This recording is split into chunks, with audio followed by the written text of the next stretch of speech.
Hello, people of the internet. Welcome to another WWE Fantasy Log. Beer the beard. I am James Phoenix. With me, as always, are Jeff and Tiff. Hi. Hi. Hope everybody in the internet land didn't miss me too much. I'm back. Everyone always misses you, Tiff. Yeah, okay. I'll never back down from a fight. Nope. Damn right I won't. Anyway. Yes, you will. Anyway.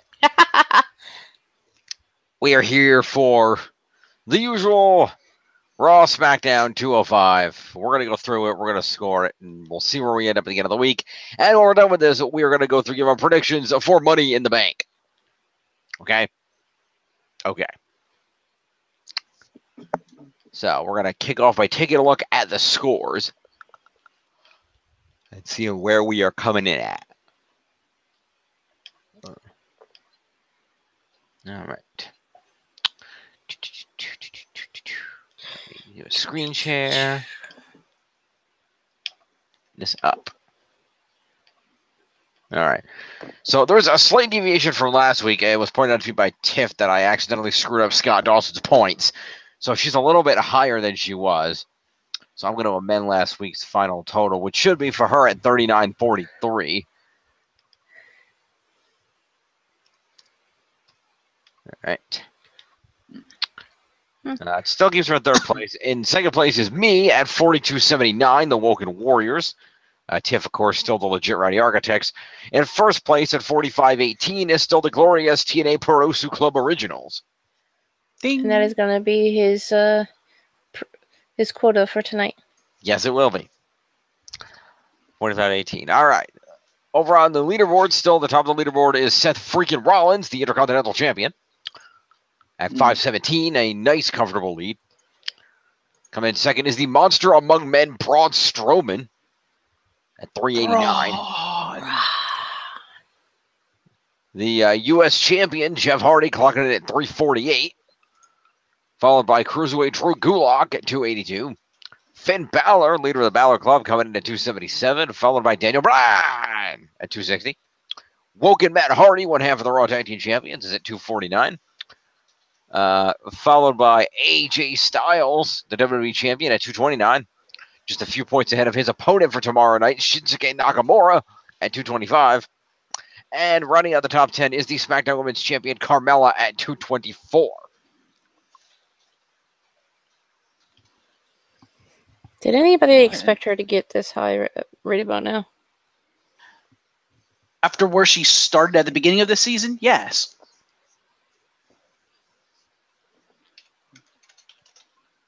Yes, she did start the season as Women's Champion, so that does kind of give you a leg up. Mm-hmm.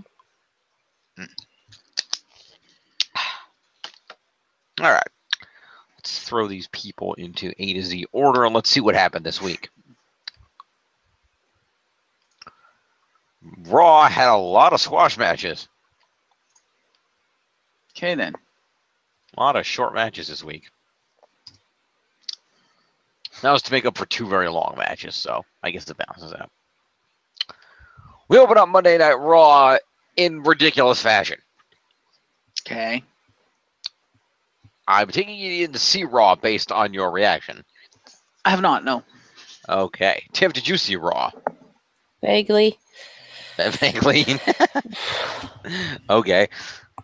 Well, it is kind of vaguely because, I mean, I watched different segments, I guess. That was Monday. What was Monday? Was I doing Monday? I can't remember. Anyway. Okay, then. Well, we open up Monday Night Raw with 8 ladders in the ring. Oh, yes. I remember this now. These 8 ladders are of varying heights. And atop each ladder is a Money in the Bank participant. Man or woman. Okay. Money in the Bank participant on a ladder match? Pretty much. Basically, each participant is on a ladder of varying heights. Braun Strowman is on the tallest ladder. Why? Obviously. He's the biggest guy. I don't know. Kevin Owens is on an equally tall ladder. Okay. And then there are other people on varying height ladders. There was Alexa Bliss, and then there was Sasha Banks, and then there was, I I believe there was Ember Moon, and there was...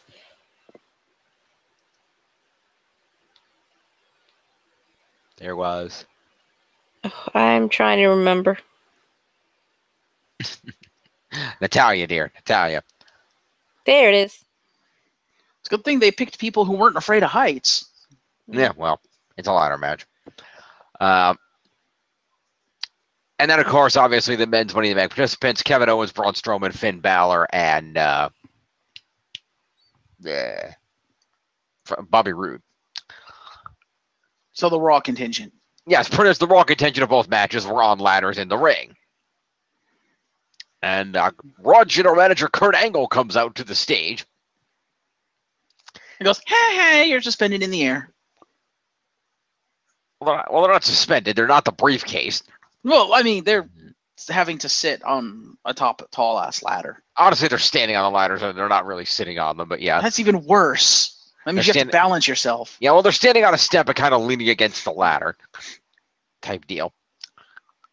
Anyway, so he comes out and proceeds to give them a pep talk about how important it is that Raw superstars win Money in the Bank and blah, blah, blah. Mm-hmm. And as he's doing this, he's quickly interrupted by the constable of Monday Night Raw, Baron Corbin. Baldy Corbin? Yes, Baron Corbin, who has shaved his head and was wearing a vest and a button-down shirt. Yeah, Baldy Corbin. Looking professional. Who basically takes issue with Kurt Angle hosting this segment without him. And meanwhile, Alexa Bliss gets interrupted, start talking shit to the other female competitors. Do you really want to do that, honey, when you're sitting on top of a ladder? Well, she did. This leads to all the people in the ring on ladders talking shit to each other. Oh, they have microphones up there? Yes, everyone had a microphone. Oh, boy. Yeah, so they all began talking shit to each other. So promos for everyone. Pretty much, yes. So Alexa started talking trash about the fact that she was about the fact that she was going to win the women's Money in the Bank match. Braun Strowman proceeded to interrupt and inform everybody that he was going to win the men's match, and then everybody in said match would get these hands. He may not be wrong. No, he may not be. Kevin Owens said something, and basically Braun Strowman's told Kevin that he was going to beat him up or whatever. And Owens began complaining to Baron Corbin up on the stage that this is not a safe work environment with Braun Strowman over here threatening him. Oh, you're in a WWE ring, standing on top of a WWE ladder. What do you fucking expect? Braun Strowman corrects Kevin Owens, pointing out that was not a threat. That was, in fact, a promise. Cliched as fuck. And Kevin Owens gets even more concerned by this. And Kevin Owens also questions the fairness given Braun Strowman's height in comparison to the rest of the competitors, and whether they will raise the briefcase a couple extra feet when he climbs the ladder and attempts to get it.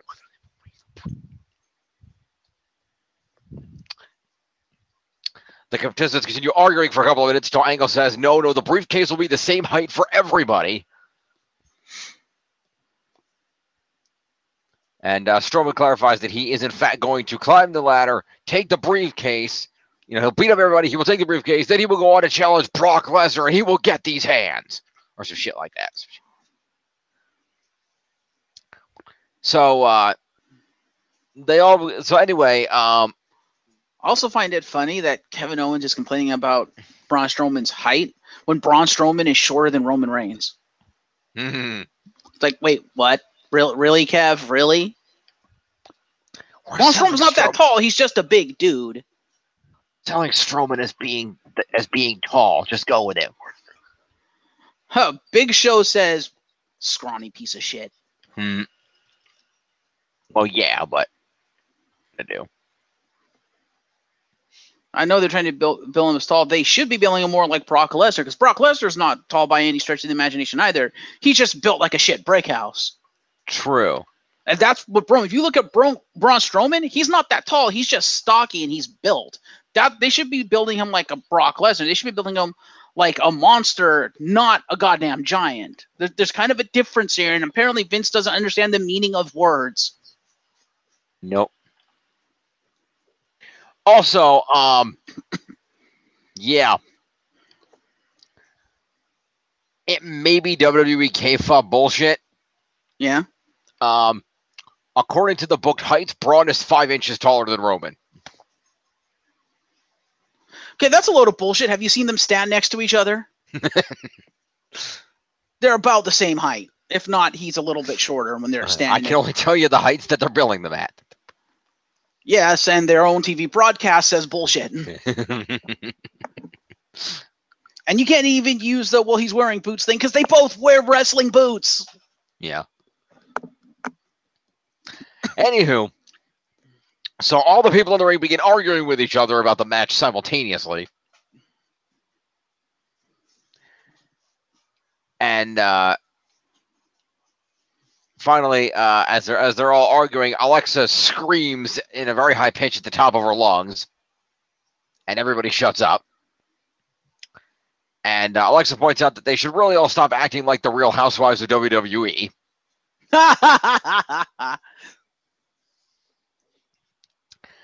And she points out that the argument is pointless because it's at least, if she were to pick for the men's match, it's obvious who's going to win, and that's her Mixed Match Challenge partner, Braun Strowman. Is Alexa face or heel at this point? I don't know. Braun Strowman's like a super baby face. Well, she picks Strowman to win, and Strowman thanks her for this, and but Sasha Banks chimes in and says that she thinks that anybody's going to win, it's going to be her Mixed Match Challenge partner, Finn Balor. Oh, brother. Oh, God. Sasha, to quote a legend, it doesn't matter what you think. Pretty much. So they all begin. They all continue, arguing again about who's going to win. As Braun adds that he would pick Alexa for the women's match, and Finn chimes in that he would pick Sasha. Of course. And so they all begin arguing up again until Braun Strowman then screams, "Enough!" Says that this is a waste of time. All he knows for absolute sure is that Sunday somebody's going to get these hands. And Braun Strowman proceeds to leave, thus ending the promo on behalf of everybody. I think it would have been absolutely hilarious is instead of screaming enough, just while everyone is like arguing shit, Braun Strowman, the biggest man in the ring, surreptitiously climbs down off the ladder and proceeds to tip over every other ladder in the ring. That would have been highly entertaining. And then as he walks out, he picks up the mic, "I'm winning both," and just walks out. That would have been funny. But yes, so see, I can script WWE better than Vince. So nice. All right, so anyway, everyone eyes each other from their respective ladders, and we go to a commercial break. So promo to everybody, to the Raw Money in the Bank participants. This is going to be fun. Yes, it is. Like I said, there's a lot of shit like that, not a whole lot of match this week. Okay, then. So anyway, so let's see. People that are in this. Braun Strowman is going to get 5 points. And 5 points to Finn Balor. If you're not on the top here, Bobby Roode first. Let's do Bobby Roode because he's up here next to Braun. If I knew my alphabet. 9. All right, then Finn Balor. You do Alexa Bliss if you're going in. I'm doing the men first. Okay, so we got 394. Bobby Roode. Yep. 189. 281 for Finn Balor. 281 for Finn Balor. And then Kevin Owens is going to be at 163. All right. Then the women, Alexa. No, that's Tazala. That's Tazala. I want Alexa. There we go. All right, that's 113. All right, and then we've got who the hell else is in this? Sasha Banks. Well, let's do Ember Moon. Yeah, that dude. That puts her at 177. And then Sasha and who's all right, Natalia. So we'll hit Natalia on the way down. She's liable to hit you back. Pretty much. So that's 5, puts her at 71. 71, yep. And then Sasha is gonna get 5 points, gonna get 140. Okay. Okay. I thought I heard mention of Baron Corbin. Yes, Baron Corbin. Baron Corbin was in the segment as the constable, so I guess we'll give him points for that. So 5 points to Baron Corbin. No, I thought we don't give him points for that because he's working as an authority figure, not toward a storyline. We established this like last week. I wasn't there, so. But him being an authority figure is the storyline. But last week we didn't give him points for it because because it wasn't outright working toward a storyline. It was just him being just a dick authority figure to Faces. Kurt. Well, to Kurt, but yeah, faces. Because literally all he did last week is he came in. I think was it last week or 2 weeks ago? He came in and nullified the ref's decision. Yeah, he nullified the main event. That's basically all he did here. Is he basically came out and said, "Hey, why did you do this without me?" That's literally all he said, according to what you just said. Yeah. So that's not a storyline. That's All right, him fine. being an authority figure and Stephanie Stooge. Well, I'll take his points away. All right, that's fine. So we don't worry about it. But at some point, we need to figure out, because if this is all he's going to do for weeks on end, I feel like, I don't know. I just want to see what he keeps doing. All right. Let's continue. So we go to a commercial break, and we come back to the men and the ladders have been removed from the ring. And we have ourselves the 4 female Money in the Bank participants in a fatal 4-way match. All right. Sasha, Ember, Alexa, and Natalia. And they have a go at each other, dumping each other out of the ring. Ember with a couple of suicide dives. Natalia trying to throw people in a sharpshooter. Alexa trying to damage Natalia's bad knee that was injured last week, for those of you who remember last week's Raw. And so she tries to work on that to try to hinder Natalia. Alexa goes for a Twisted Bliss on Sasha and gets knees to the midsection. Alexa gets locked in a bank statement, but Natalia breaks it up.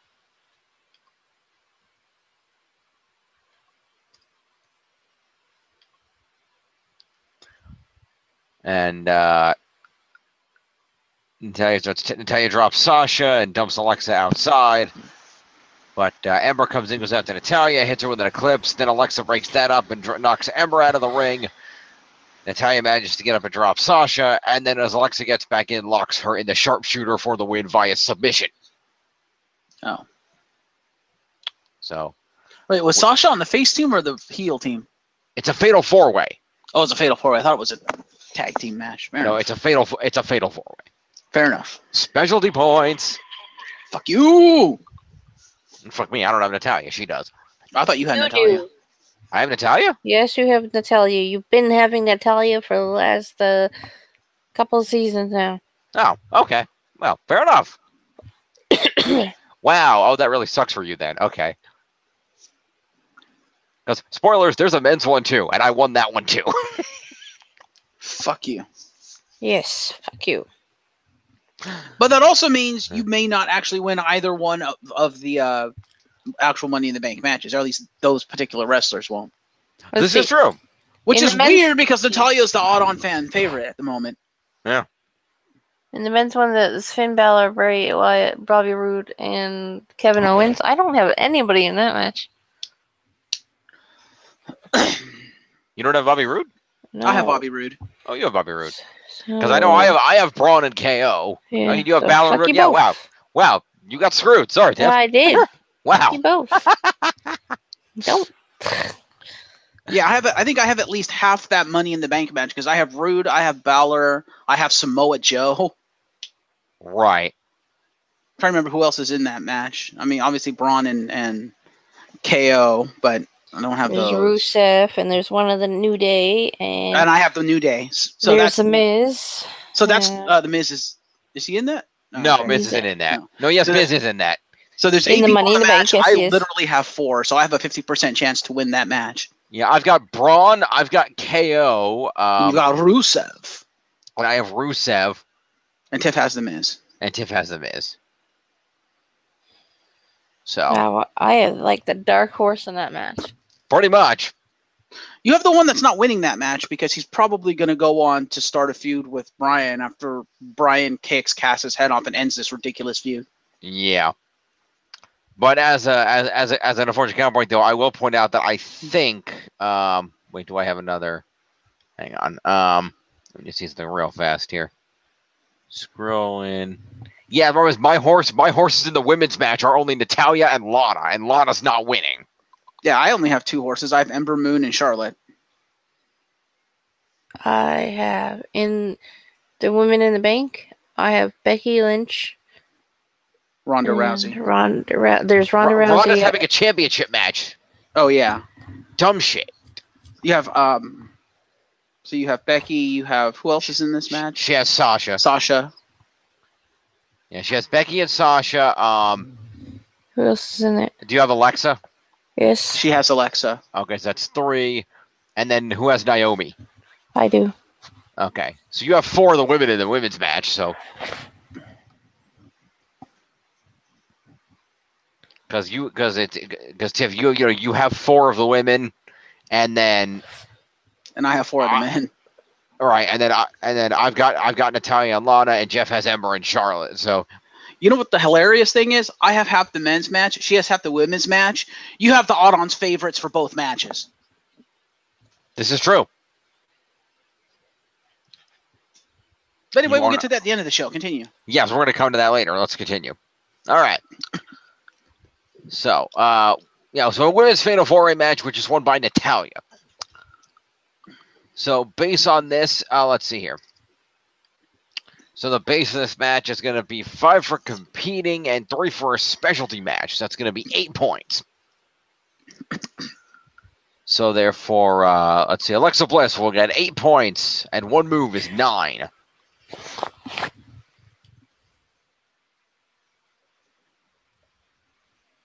Where the hell is she? She's right there underneath Akira Tozawa. Yes, I got it. 122. Ha! Ha! Ha! Ha! Yeah, something like that.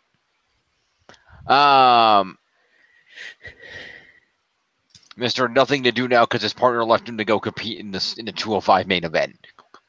He squashed local talent. Did he? I missed that. Okay. Yeah, he had one Cool. of the 3 matches on 205 Live. Oh, good for him. Okay. I felt kind of bad for him because the crowd, he did elicit a reaction. So at least some of the crowd was behind him. But I'm like, man, they should have been more behind him. The crowd's tired. They just went through a pre-show and 2 hours of SmackDown. I call bullshit because they were perfectly well alive for the main event, which admittedly was fucking amazing and deserved all of that adulation. Anyway, Ember Moon gets the 8 plus 2 moves. It's 10 points to Ember Moon. So 187. And then Sasha is going to have the base 8 plus 8 moves. It's 16 points to Sasha. Was there 156? And the winner of your match Wait a was second. Go back and do that again. it's 156. What did she have before? 16. Okay, yeah, never mind. She I had don't know 140. what happened there. Therefore, plus 16 is 156. Yes, I realize that now. Thank you. You're welcome. welcome. Anyway, so Natalya won this match. So Natalya will get 20 points for winning a match.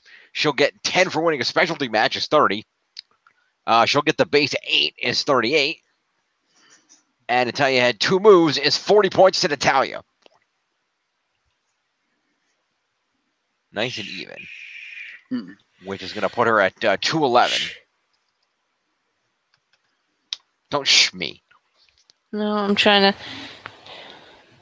30. And how many moves did she have? 2. Okay, yeah, that makes sense. Yep.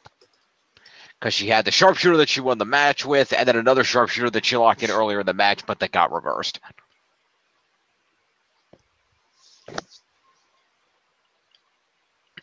All right. So, after the Fatal 4-Way, we cut to the backstage area, and we see Finn Balor in the locker room, and he's approached by Kevin Owens. It has been established that the main event is a Fatal 4-Way tonight between the men's competitors in the Money in the Bank. As I mentioned, and Kevin Owens comes to Finn Balor and makes him, a peace offering. He brings him a bowl of olives. Explaining that he couldn't get a hold of an olive branch, so this was the next best thing. Okay, I was about to say that Finn Balor doesn't look Greek to me, or Italian. No, but Kevin Owens mentions that it's the closest thing I can find to an olive branch, and hey, they're really healthy, they're low in fat. You're into that thing, right? They're vegan or whatever, gluten free, whatever the diet Balor's on. Right.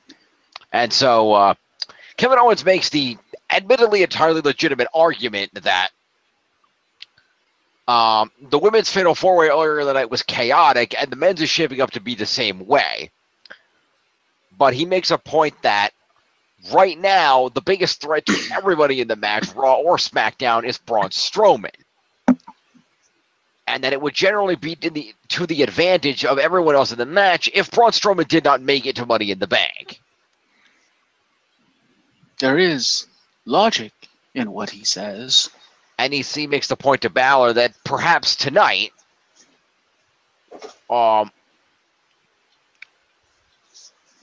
than every man for himself, it might behoove everyone involved if Finn and, we'll see later, Bobby, if Finn were to think about it, instead of being every man for himself tonight, if it were every man versus Monster.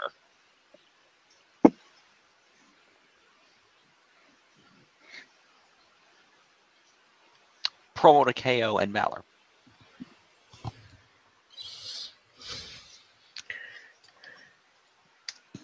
And Balor goes to 286.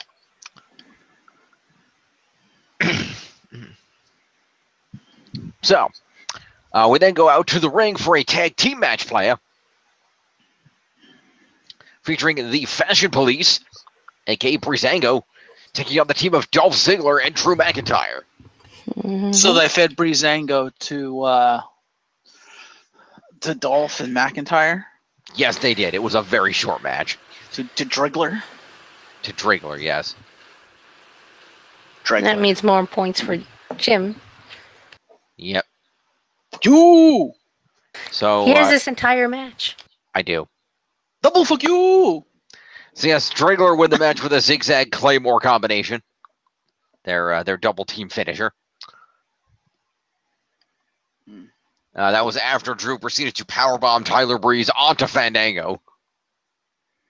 I'm sorry. So they just got owned. So the Fashion Police are each going to get 5 points for showing their face on TV. Wow, so the Fashion Police went from being one of the hottest acts on SmackDown to being complete fucking jobbers on Raw. Yep. Fuck you, Vince. Yep. So Fandango goes to 78. And Breezy Bella. I feel so bad for Tyler Breeze because he's so much better than this. 3. Okay. He should have been the champ by now. Mm-hmm. All right. And then Ziggler McIntyre, let's see here. Drew was the legal man. So Ziggler will get 15 points for being on the winning team. He will get 5 for competing, and he will get 2 moves. He has 22 points to Dolph Ziggler.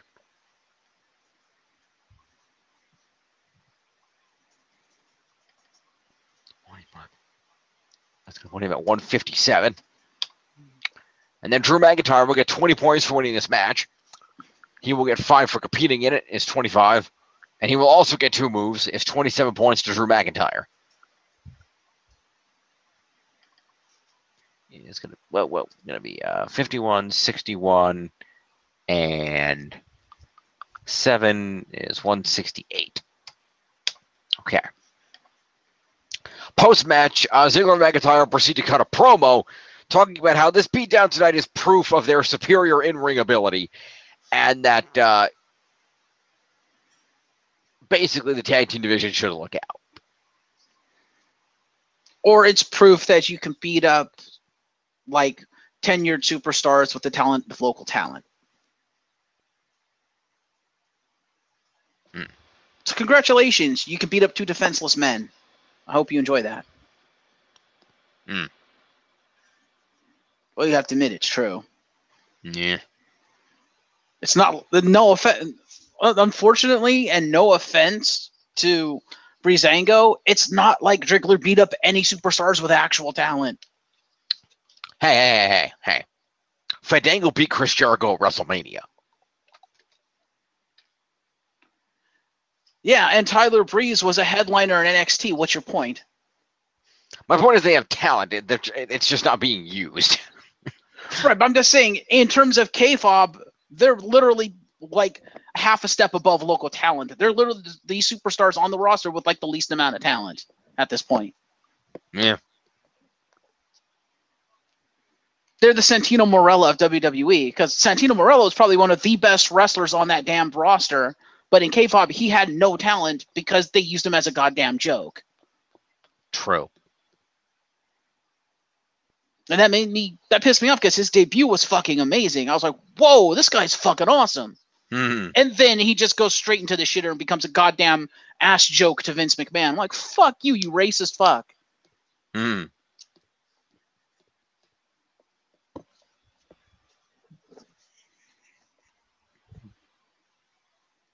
I mean, seriously, how do you take, like, a muscular Italian dude with a goddamn giant ass tattoo on his back and turn him into a goddamn joke? What the hell?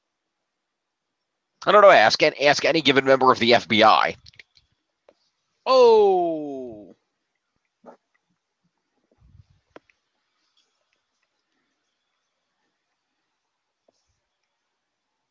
Anyway. That is true. Nunzio weeps for his fallen Italian brother. In particular, I would emphasize Chuck Palumbo because Billy and Chuck. True. But Chuck also had some good shit. He had like a biker gimmick at one point, kind of like Undertaker's. He did some decent stuff. He had some good gimmicks. That was not one of them, but he did have some. As opposed to Santino, who never had a good gimmick aside from his debut gimmick of, hey, I'm the supposed like local talent guy coming out of the crowd to come in and win the fucking like European Championship. Intercontinental. Okay, whatever it was a mid-card title, but still, that's the best gimmick he ever had. And then once he like signed his contract with WWE, it's like, okay, now you're just a tattooed joke. It's like, what? Come on. To be fair, he had a great run where he had that great run where he was the partner of Beth Phoenix. Yes, but he wasn't the man in that relationship. Anyway. So, Drew and Dolph are going to get an additional 5 points each for a post-match promo. 3. And Dolph is going to get 5 and go to 162. The only thing is, if you saw Tyler Breeze in NXT, basically he was the second coming or third coming, I guess, of Chris Jericho. He was literally could have been the next Jericho, and then they're like, no, we're just going to make you a goddamn joke. Yeah. And in Japan, Jericho weeps for his successor. Well, I point out to you, though, that's the thing. That's what made Jericho unique, is they did that to him, too, when he came in. The difference is, Jericho said, no, I'm not going to sit back and accept this. I'm going to walk into Vince's office and get in his face every week until he does better with me. But there's a huge difference between Jericho and Breeze. Jericho was coming into the WWE already with a chip on his shoulder, being pissed off at Bischoff and Vince McMahon for not utilizing him and his entire division properly. So he already came in with the attitude of, if Vince doesn't use me properly, I'm going to tell him to fuck off. because he's like, I've already gone through it once. I'm not going to do it again. Whereas Breeze never had that experience. He might have done some indie stuff, but he literally came up through WWE's developmental. For all intents and purposes, this is all he knows. So he doesn't have the mentality of, hey, if Vince fucks me over, I'm going to tell him to fuck off. No, it's more of kind of like the John Cena mentality of, well, I'm just going to do what he tells me to do and, bide my time and hopefully put my dues in and actually get somewhere instead of trying to take it for himself. Right, but my point is, Jericho came in with a chip, but the thing is, the chip got knocked off, and then he realized, again, read Jericho's biographies. They're excellent. He talks about how he can't remember his debut promo, he interrupted The Rock. Yes. And then did nothing for about 6 months, if not more. Like, they didn't use him for shit. And then when he finally Jericho stepped back and said, I'm not being used for anything. What is it that I'm doing wrong? Why am I not getting noticed and used here? What is the problem? And so Jericho, he pushed it, let me do something. And you know what they handed him? They handed him, you're going to be China's bitch. And you know what? Jericho took it because it was something to get him on TV and give him a chance to get exposure. And he eventually worked his way out of that and got to bigger things. So if Breeze want to say, hey, this is a cool tag team, I get to hang out with Fandango, who is a very good friend of mine. And yeah, we're getting beat up, but we're on TV every week. We're getting paid every week. I can do this for a while. We had a very successful, TV web show in the Fashion Files. You could be a comedy act and still go down as a legend. Which is true. I'm just saying, given his level of talent, it's a crying shame because Breeze is one of the better superstars on the roster. That's all I'm saying. Fair enough. Anywho, moving on. Yeah. We cut backstage to Roman Reigns, who proceeds to cut a promo about Jinder Mahal being a piece of crap. Speaking of no talent hacks. Yeah. He complains about not getting another chance at the Universal title, which he believes is rightfully his after the little debacle in that Hell in a Cell match. And as far as tonight goes, he's going to deliver a receipt to Jinder Mahal for being the reason that he is not in the Money in the Bank ladder match and has been deprived of the opportunity to climb the ladder and get the briefcase, the opportunity to cash in on Brock Lesnar and potentially win back the title that is rightfully his. Face turn for Jinder confirmed? I don't know. Promo to Roman.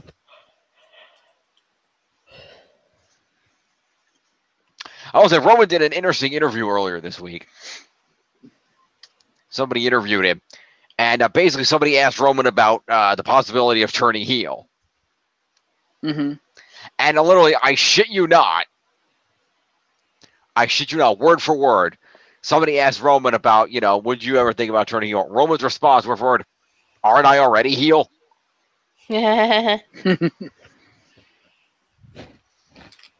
I've already got people booing me, and right now, being a guy who rides the line and can, and depending on your opinion, can go either way is a much better position because it gives me more opportunities. He's not wrong. Yeah. On the flip side, you have every legend in the industry saying, Vince, turn the motherfucker heel. Yeah, well. Because, literally, if you listen to almost any, interview from any of the legends like Edge and Christian, Stone Cold Steve Austin, any of them in the last, couple months, when that's come up, they all say the same thing. They need to just book him like a heel at this point. They fucked him up too much. They need to make him a heel. Outright to make him a heel. Even if he's already technically a heel in the minds of the fans, they need to book him like a heel. When you have your legends, the guys who made you what you are, Vince McMahon, telling you you're fucking up, come on, dude. Anyway, we then proceed to cut out to the ring where we are joined by the modern-day Maharaja and his associate Sunil Singh. Mm-hmm. And Jinder proceeds to cut a response promo to Roman from the ring, talking about how he plans to defeat Roman Reigns at the Money in the Bank Money in the Bank pay-per-view, and see his hand raised in the air and basically teach Roman a lesson about respecting him. You're not the Undertaker. Not even something, close. Something like that. Something about you'll take me seriously, whatever, and then it'll kickstart my career. Roman Reigns then comes out and gets in the ring and beats his ass. Well, Jinder stays on the mic, continues talking shit to Reigns for a couple of minutes. Okay. And it was advertised that Jinder and Roman were going to have a match right here tonight, rather than wait for the pay-per-view. Mm-hmm. However, But as Roman is prepping for this match, Jinder proceeds to inform him that actually that match will not be happening tonight. Instead, tonight, Roman will have a match against the great Sunil Singh. Oh boy. well, Swash he match. started explaining it, and he started saying the great, and I thought he was going to come out with the Great Khali's coming out. That would have been better. Well, anyway, the bell rings and Jinder gives Sunil a pep talk from the apron. And then Roman eats Sunil for lunch. Roman punches Jinder in the face off the apron, punches Sunil in the face, and then spears him into next week. No. So Roman gets a free win. So first of all, promo to Jinder. First of all.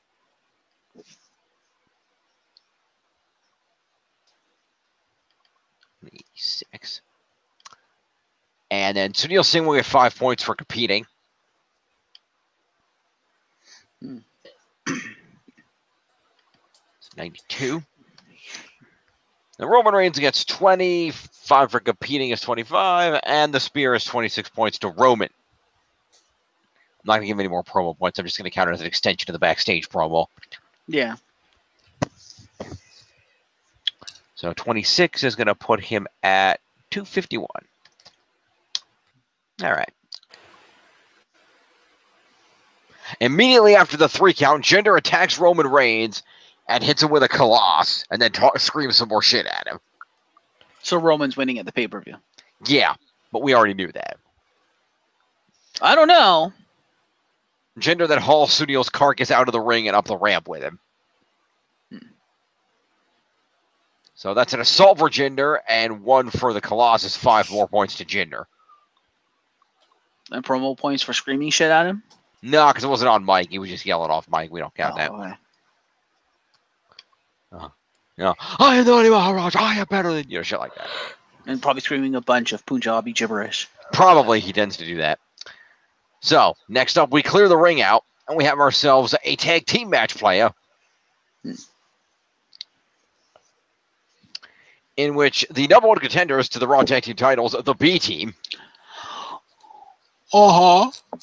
proceed to come out to the ring and squash Beauty and the Man Beast. What? That happened. When can the B Team squash anyone? I don't know, but it happened. Winning. Since they started winning. Yeah. Since they've changed their name to the B Team, meaning the best or what have you, and everything like that, and they haven't lost since. Yeah, but the difference between winning and squashing, what the hell? Well, long story short, they double teamed to beat the shit out of Wendy, and Rhino decided not to do anything. Really? That was the summation of what happened. Okay then. Right, I guess Rhino just stood on the apron and chose not to save Heath. Wow. He's gonna toughen him up. Why does this team exist again? I don't know. That team existed years ago, or a year and a half ago, whatever it was, because Heath Slater was not on a show and needed a contract, and so he managed to enter himself at the SmackDown tournament when they introduced the SmackDown tag titles and needed a partner, and Rhino volunteered. Yeah, but why are they still a thing? Because there's nothing else for either of them to do. Rhino could be in the Money in the Bank match. Nah. Nobody believes that old-ass Rhino is going to win the Money in the Bank ladder match. I would. He'd be the only ECW superstar in a hardcore match. Who'd be the odds-on favorite now? Yeah, but Rhino's not exactly known for ladders. He's a ground-based hardcore guy. So he can grab chairs and shit, beat everybody up when everyone else is dead, casually climb the ladder. Just go ECW on him and just beat everyone up. I guess. Anyway. So Slater and Rhino are going to get 5 points each for being in this match.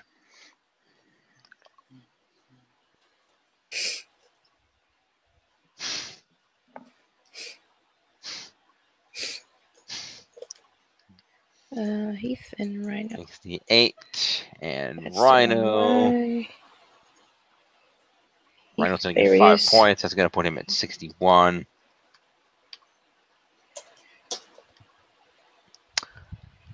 And then let's see, who was the winner here? Looks like Axel was the legal man. So Bo Dallas will get 15 points for being on the winning team. He will get 5 for competing is 20, and 1 move is 21 points to Bo Dallas.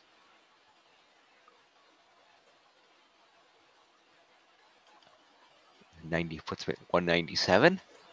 Curtis Axel will get 20 points for winning the match. He'll get 5 for competing, and 1 move is 26 points to Curtis Axel.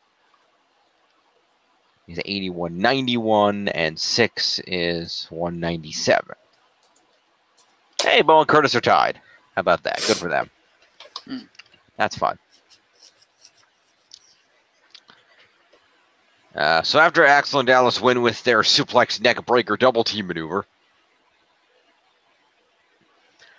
they are celebrating in the ring when they are interrupted by the Deleter of Worlds, who proceed to come out to the stage and cut a promo on them. They applaud the B team for their victory, but get serious, adding that, "We're here." They appear on the stage after this, and Matt informs the B team that they have done an excellent job for obsolete mules.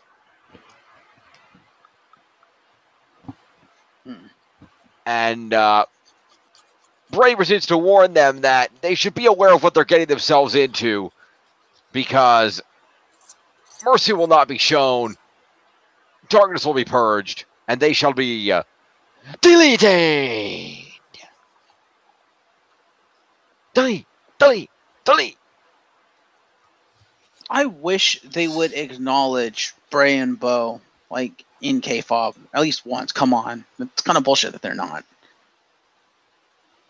Well, I believe when the two of them, the B team, first had this idea of we're going to challenge for the tag titles, and they there was at one point they had a promo against the two, and I think Bray did say something to the effect of referring to Bo as brother. I think it was just intended to be brother as in, fellow human, but obviously it was intended to be a double reference. I think Bray should have ended the promo saying, "See you at Money in the Bank, brother, little brother." Yeah, 225 to Bray Wyatt, and Matt Hardy is going to go up to 254. All right.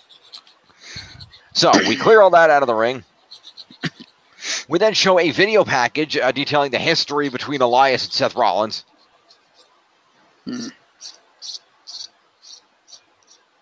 Somebody trying to start a fire? Yeah, sharpening my nails. Oh, okay, that's fair. Anyway. Here, kitty, kitty, kitty. Yes.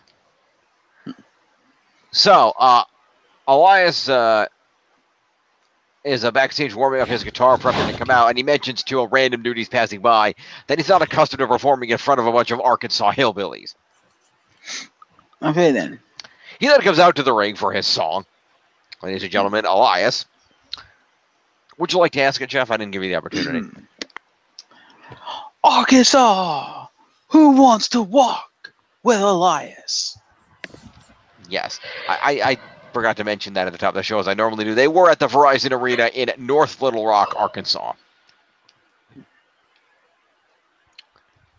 So Elias comes out and proceeds to talk about his plans to that he has been on fire and that he will win the Intercontinental title from Seth Rollins at Money in the Bank on Sunday. And he then sings a song about Arkansas being a bunch of filthy hillbillies. And Elias actually has a guitar that actually has the Intercontinental title airbrushed on it. Okay, then. Which looks pretty cool. I didn't notice that when he was playing it. Yeah, it's airbrushed on it, and he mentions that this is a very special guitar that he got from John Mayer. They're good friends. Yeah, okay. And as he's singing his song, Rollins proceeds to come out to interrupt him. Of course. He jumps in the ring. And I think it's a good thing because he plays better than he sings anyway, I think. Yeah. So Rollins jumps in the ring, and Elias stomps on him as he gets in, but Rollins fights back, dumps Elias out of the ring. Elias starts retreating up the ramp as Rollins grabs a microphone and tells Elias that he's a coward because Rollins isn't that hard to find if he really wants him that bad. And he can come at him anytime. They don't have to wait. Rollins then picks up Elias's airbrush guitar, which was left leaning against the corner turnbuckle. And he says that he might auction it off to a fan right now. Because apparently Rollins is hanging out backstage and decided to take a quick skim of the Crime Time School of Wrestling promos.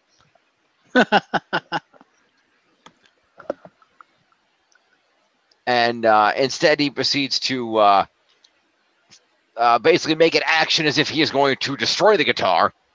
He sets it on the ground, acts like he's going to curb stomp it. Elias freaks out, begging him not to do this. And Rollins then bounces off the ropes and then curb stomps the guitar anyway. Mm-hmm. Elias gets very upset at the ramp, and Rollins taunts him from the ring. So since they didn't scuffle, that's going to be a promo and out-of-match assault to both men. So 9 points to each of those gentlemen. There was an... wait, did they... Out-of-match assault?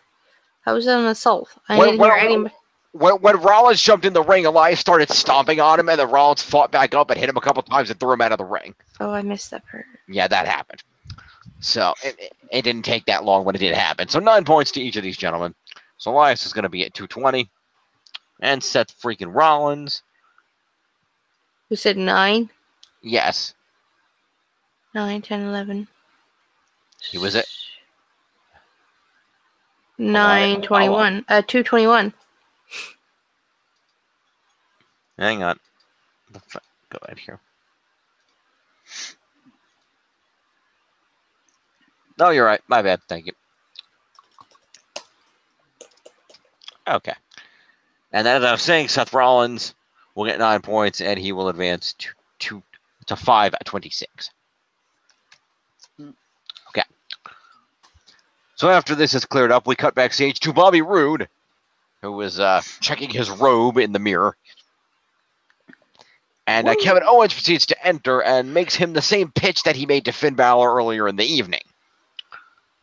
Making the point that it should be, again, all men, every man versus monster. So promo to Owens and Bobby Roode.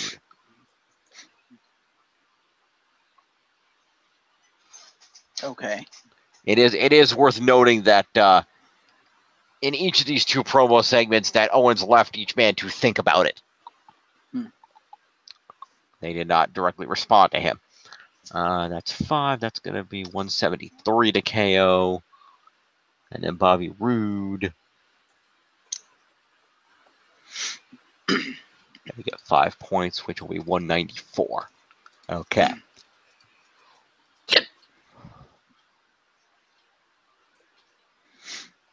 So we cut to the Riot Squad, who are walking down a hallway, and basically just, this is hilarious because this is the most blatant. Hey, guess it. This is because they're just walking down the hallway, and this is the most blatant. Hey, we're heels. Did you know we're heels? We're heels. They're walking down the hallway. They're flipping shit off tables. They're throwing shit around. They can stop, cut up to some random dude, and Ruby Riot pulls out a pair of scissors and just cuts the dude's tie in half. Okay, then. And then just keep just the most blatant random heel shit. Like, okay. So this is Gem and the Holograms now? Kind of, yeah. They're apparently the Misfits now. Well, at least they have the look down. Yeah. Now, am I the only one who wants them to come out to the Misfits theme? Yeah. I don't know what that theme is because I haven't watched that. And the Misfits were only in the post-credit scene of that shitty movie, so. Yeah. Which I also haven't seen, but yeah. Me neither. I don't plan to. Anyway, so after we go to commercial, we come back to the Riot Squad, who come out to the ring so that Ruby Riot can have a one-on-one match against Bayley. Oh, points to me. Woo! Bayley. As one might expect, due to the 3-on-1 of the outside interference, Ruby Riot wins this match. Okay. Although Bayley did put up an excellent fight, to her credit. So, let's see. Liv Morgan and Sarah Logan are getting an accompaniment interference. So that's going to be 11 points to each of those ladies.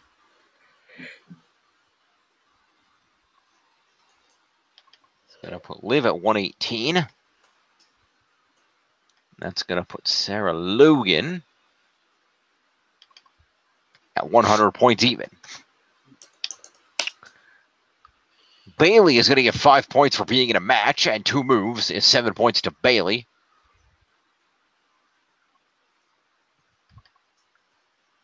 It's 104. Ruby Riott will get 20 points for winning a match. She'll get 5 for competing in the match, is 25. And she had 7 move points, impressively enough. Is 32 points to Ruby Riott.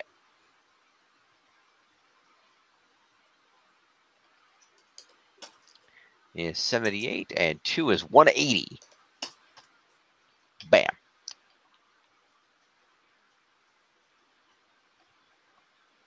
After the match, the Riott Squad proceed to beat the shit out of Bailey some more, and then write on her with black lipstick. I don't actually know what they wrote. They're the female NWO? Apparently. Okay, then. So that is post-match assault to the members of the Riott Squad also.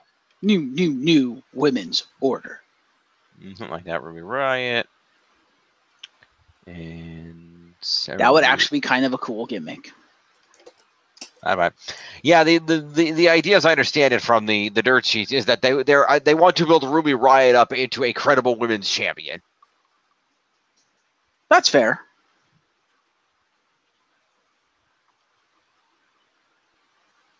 That's not going to happen as long as Alexa Bliss is on the roster, but that's fair.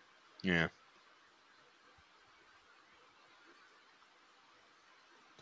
All right. So that's going to be 122. 23. You said it was 4. Oh, you're right. It's 4. I'm not thinking. Thank you. You're right. 22. Okay. Yeah. All right. I play with numbers every day, so. True. Anywho, after this, we cut backstage where we see Natalya and Ronda Rousey are hanging out. And they proceed to exchange a hug. And Natalya warns Ronda to be ready for anything out in the ring tonight with Nia Jax. So, promo to Natalya.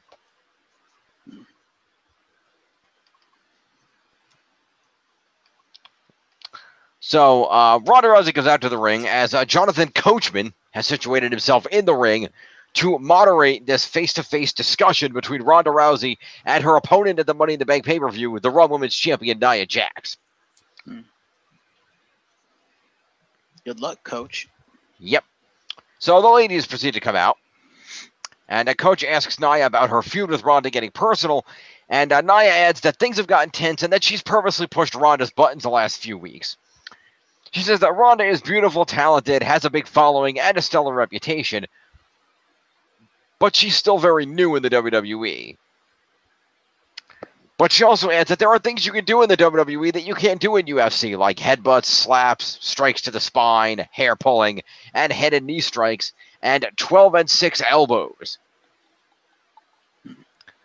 Ronda says that she doesn't have a game plan for this. She's going to improvise as she goes, and she's going to improvise Nia's arm right off. She says she's confident because she's earned the right to be.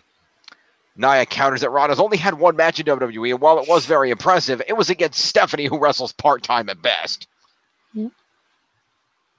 2, but who's counting? Nia says that when she's done with Ronda, they're going to be calling her the baddest woman on the planet because Ronda isn't ready. Ronda gets up and says she's been ready ever since she made the Olympic team at age 17 and talks about some of her MMA accomplishments. She yells that she's Ronda Rousey and was born ready. Nia gets up and gets in her face as Coach backs off. Nia throws a punch. Ronda catches it but eats a headbutt. Nia then picks her up, but Ronda catches her and attempts to lock in the armbar. Nia resists it, but she eventually does lock it in, and Nia immediately taps out. Ronda lets go, and Nia rolls out to recover. For some reason, the bell rings. They do that for submissions. Yep. And Ronda puts her jacket back on and proceeds to leave as Nia recovers on the floor.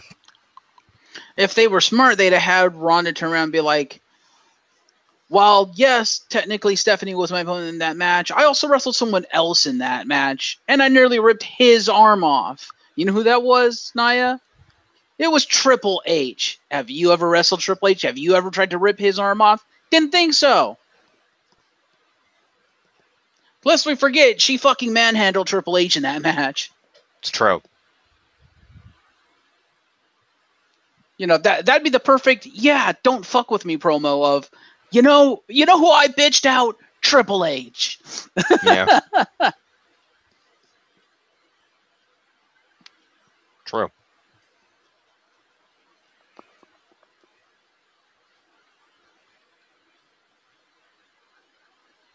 Promo and assault. Yeah, pretty much. Promo and assault to both ladies. That's 9 points a pop. And the armbar to Ronda Rousey. Oh, yeah. 10 for Ronda because armbar. Armbar! Yep. She's gone to the Chris Jericho School of Submissions. Yep. And Ronda. Help me, Ronda. Help me, Ronda. Help me, Ronda. Help me, Ronda. I have that stuck in your head now, don't I? Yes.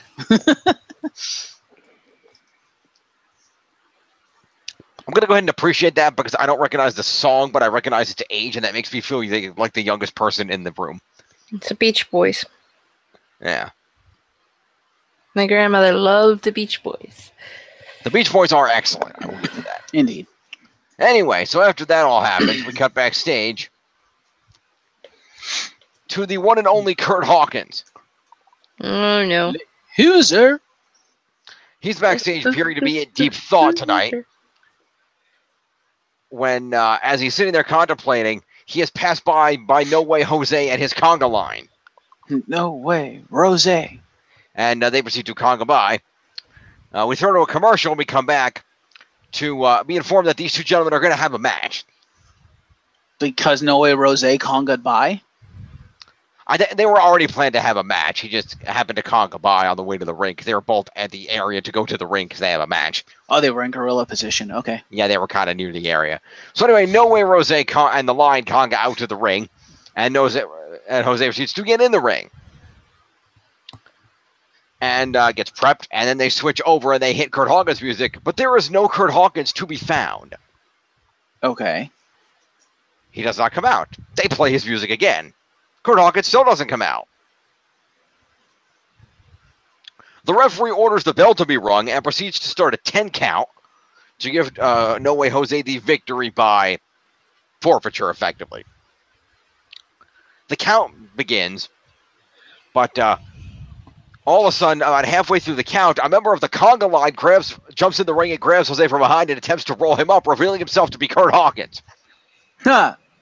Unfortunately, No Way Jose kicks out and proceeds to charge punch Kurt Hawkins in the face and immediately knock him out and win the match.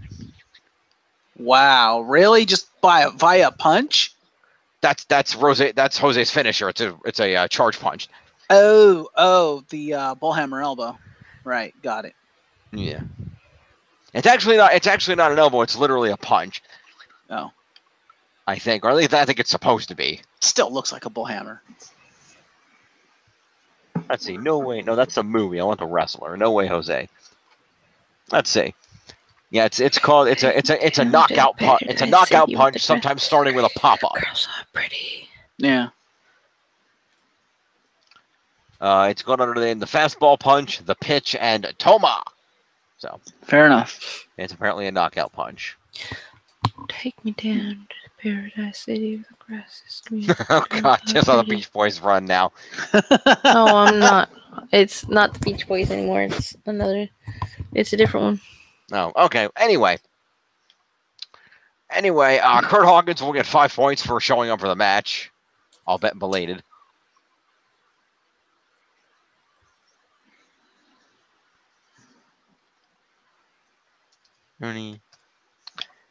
And then No Way Jose will get 20 points for winning, 5 for competing, and 1 for the knockout punch. Is 26 points to No Way Jose. Then I put him at a 102 plus the 6 is 108. Bam.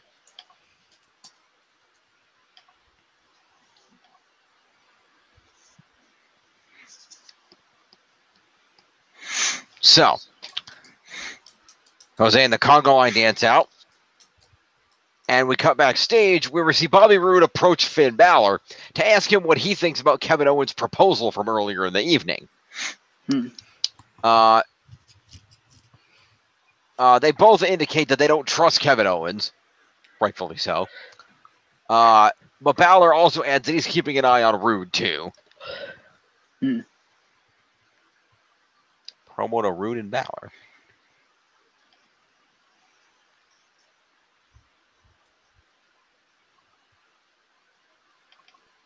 That's 291 for Balor. Roode goes up to 199.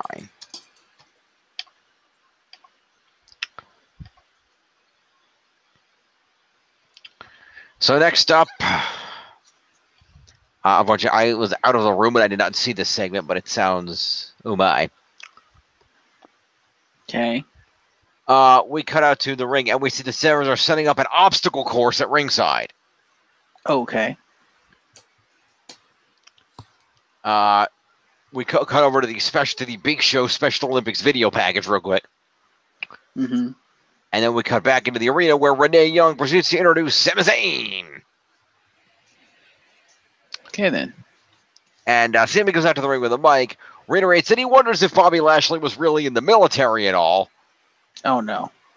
And says the only way Bobby can prove he's a real military man is if he comes out and can complete this obstacle course as fast as Sami can. Oh, my God. Oh, I feel so bad for Sami Zayn. Sami walks through parts of the course explaining it and says he's confident Lashley cannot beat him on this course. Lashley comes out and speaks to Renee and says he's going to beat Sami's butt in the course and on Sunday. They flip a coin and determine that Lashley will go through the course first. The timer starts and Lashley runs through the course, completing it in impressive fashion, but is then jumped by Sami Zayn from behind, who beats him down the ramp and then hits him with a haluva kick. Of course.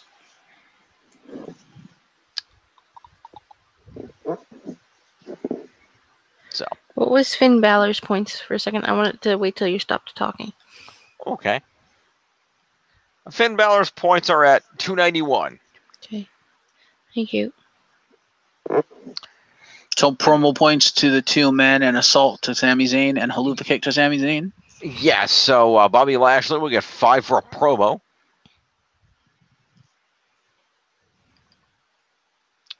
Is 193. And Sami Zayn will get 5 for the promo, 4 for a beatdown, and 1 for a haluva kick is 10 points to Sami Zayn.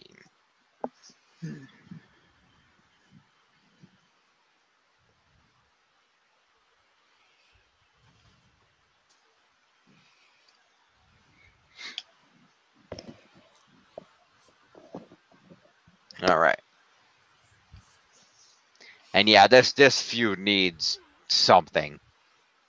It needs to not exist. Well,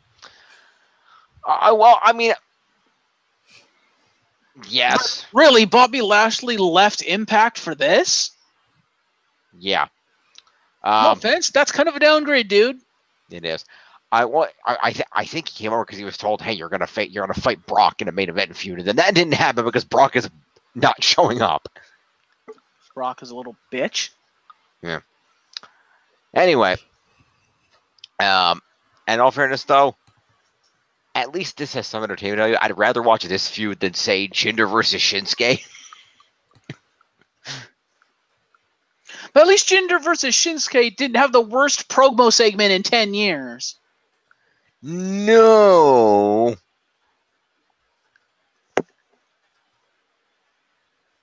But that's because Shinsuke could barely cut a promo. Hey, Shinsuke's holding his own on promos, thank you very much. Anyway. So after all that gets cleaned up, we cut backstage again to the 3 gentlemen from the main event where Kevin Owens approaches Roode and Balor, again attempting to convince them to gang up on Braun Strowman. Okay. Braun Strowman then walks in as they're discussing this. Nah. Strowman says he has a great idea. Why don't the three of them team up against him? He proceeds to laugh in their face and then walk off. Okay, then. Translation, team up against me. I'm still going to destroy you all. Which he does. Which he proceeds to do. Let's throw a promo to those three gentlemen real quick, and then... 4. 4, yes. They were all there. They were. I don't know, do you think that warrants a full promo or just a mini on that one? Yeah. I didn't see it, so I'm just going to say full. All right, we'll go with the full. What the hell? The only show I watched was 205 Live. That's 203 to Bobby Roode. And Finn Balor. I passed him. There we go. You said they were promos, right? 296. Yep, 5 points a pop. So why does I'm looking at the wrong Bobby. That will be Lashley.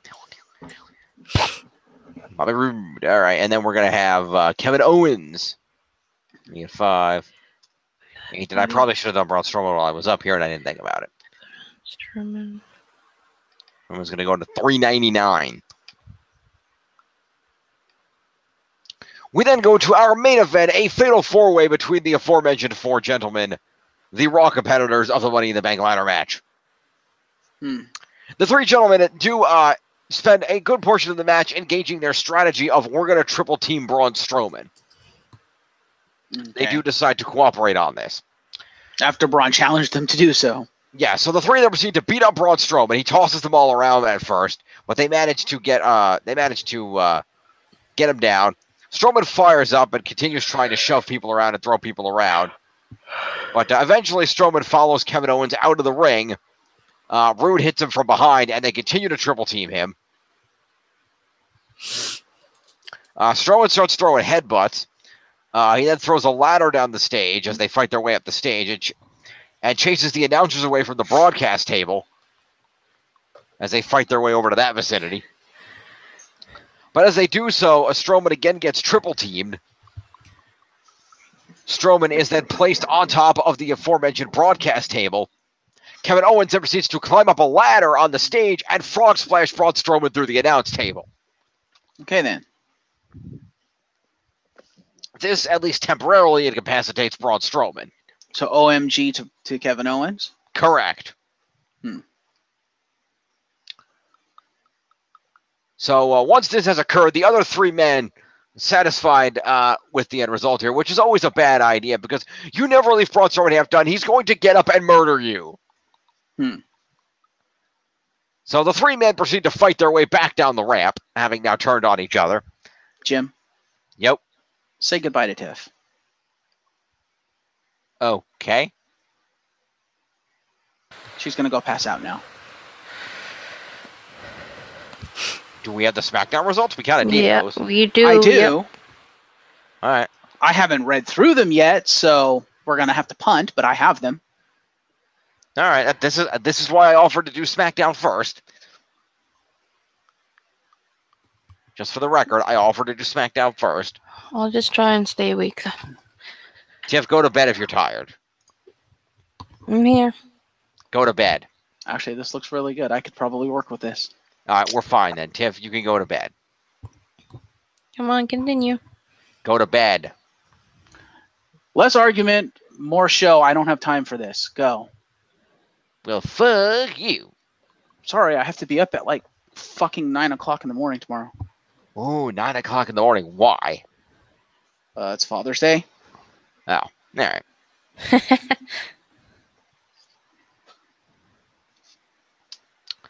Anyway, the 3 men fight their way back down the ramp. And mostly Roode and Balor brawling back down because Owens is kind of recovering from the frog splash. And Balor and Roode go at it for a little while. Owens manages to get back down and tries to get in the ring, but Balor kicks him off the apron. Roode crotches Balor on the turnbuckle and tries for a superplex, but Owen jumps in the ring, and they do the powerbomb superplex combo maneuver that they like to do in these multi-man matches. Mm-hmm.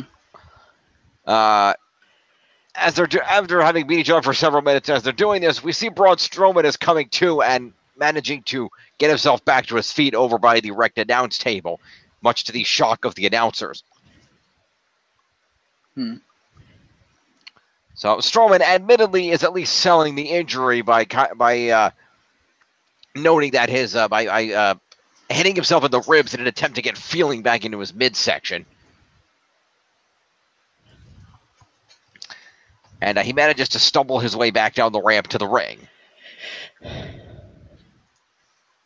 The gentleman in the ring realized this and proceed to attack him again, but he manages to drop everyone.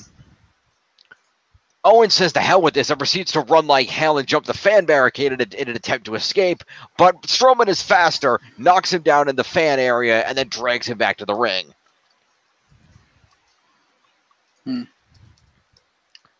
He brings him back to ringside and drops him on the floor. The other two men were already knocked out of the ring. Strowman then proceeds to do a 360 loop around the ring and shoulder block each man as he goes by. It was rather impressive. Strowman throws Owens in the ring and goes for a power slam, but he manages to escape. Again, he then gets attacked by all three men, but drops them. They gang up again, which leads to Balor managing to hit the drop kick and a coup de grace, but Braun Strowman kicks out of it. Bobby Roode then attacks Balor from behind and throws him out of the ring, picks up Strowman and hits him with a glorious DDT, which he then kicks out of. Kevin Owens then attacks Bobby Roode and throws him out of the ring, and then hits Braun Strowman with another frog splash, this time from the turnbuckle as opposed to a ladder. Braun Strowman proceeds to kick out of it.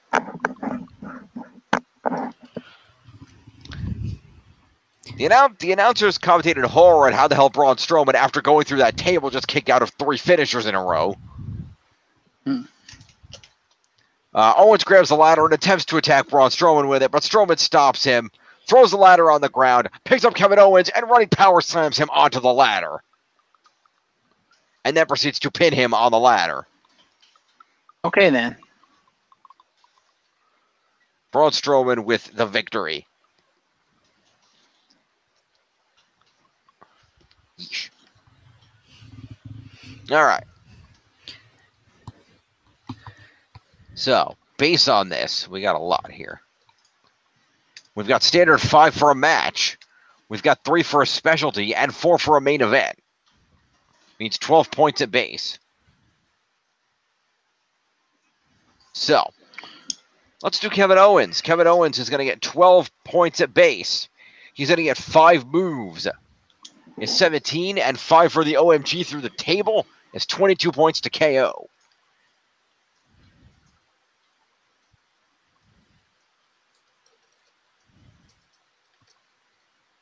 He puts up exactly 200 points. How about that? We then have Finn Balor, who will be at base 12, and 3 moves is 15 points to Finn Balor. Yeah, that would be 01, 311. And we have Bobby Roode, who will get base 12 and 2 moves is 14 points to Bobby Roode.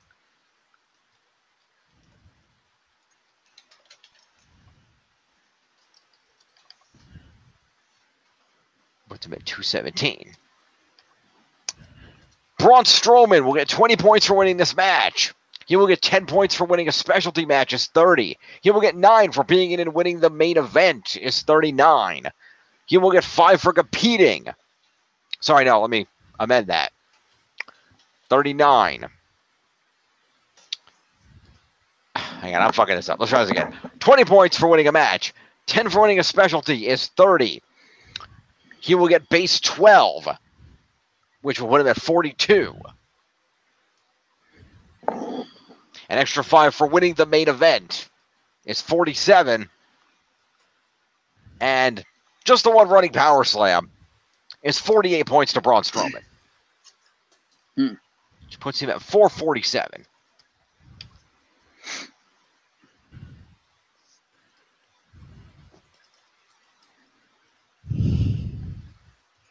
which is not within striking distance of Seth Rollins, but a good solid second place. Fuck you. Although I guess I do have a Jeff Hardy match coming up, so that could change. You do. After the match, Braun Strowman stands tall in the ring and then proceeds to leave as the other competitors are left lying around. Thus endeth Monday Night Raw. Fair. Let us. All right, so let's save this and let's go check the scores.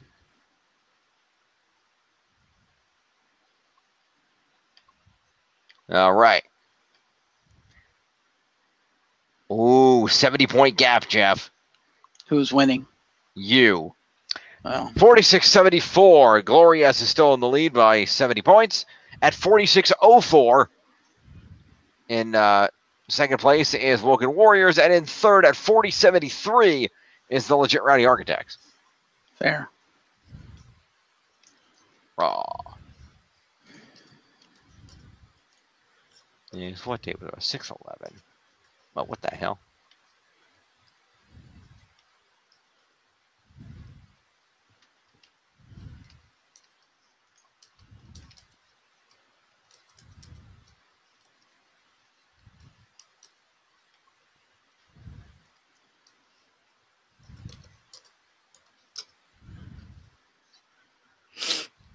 All right.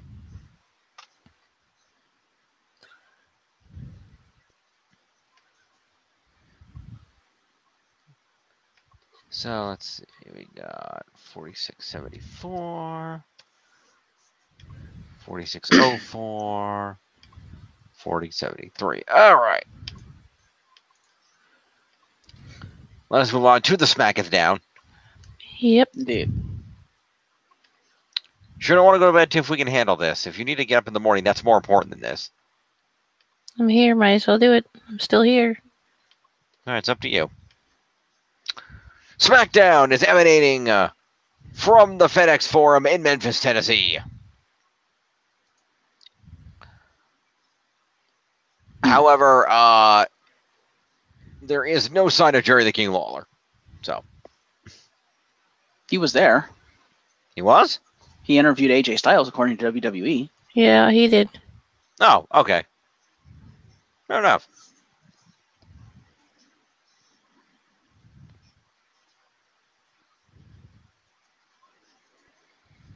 To continue. All right. So, we opened the show with SmackDown GM Paige. Okay. Paige, yeah. And she's in the ring to kick off the show, joined by the women who will be competing in the Money in the Bank ladder match. Charlotte, Becky, Naomi, and Lana. Paige talks about this match and their opponents from Raw who will also be competing. Lana says that she'll be the one to take home the contract for SmackDown, but Naomi interrupts, saying that she'll snatch her bald right now. Charlotte takes issue with Naomi and tells Paige that she's the most accomplished one and will therefore win. But Becky interrupts, saying she's the one that's going to win, and talks about her accomplishments, such as being the first ever SmackDown Women's Champion. Becky and Naomi then exchange words until the Iconics come out and interrupt, saying that none of the women in the ring are capable of winning the Money in the Bank ladder match. And they make fun of them all for several minutes. Sonya Deville and Mandy Rose then interrupt next and say that their talent is superior to the talent in the ring. So the women in the ring get out of the ring and proceed to brawl with the women on the ramp.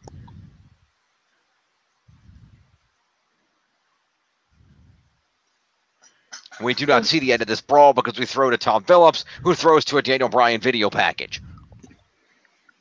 And Tiff has these points in with the main event, so I guess we'll just hold off until the main event.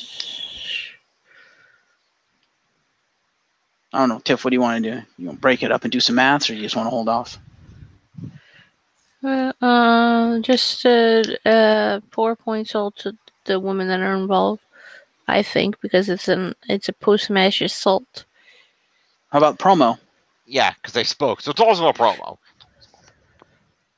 So 9 points overall. Correct. Okay, So you're well, gonna I have missed to- that part. So You have it. You have it as part of you have it all in one thing. That's why it's at the top of your thing. You have the promo, the assault, and the match all rolled into one. So You're going to have to adjust all your totals if you're going to do it now. I actually looked at the document in preparation in case you went to bed. Mm-hmm. That's why I was saying maybe to make it easier on you, just hold off until the end so you don't have to adjust totals. Okay. Okay, I have moving to on. adjust the totals anyway to add that 5 promo. But you don't because it's there. No, but that 5 is for the. Oh, you're right. You don't have the promo in there. My bad. But you do have the assault. Fair enough. Whatever. I don't care. I just Wait. wait till the end. Alrighty, sounds It's good. easier for me. We throw to a commercial. We come back for the commercial.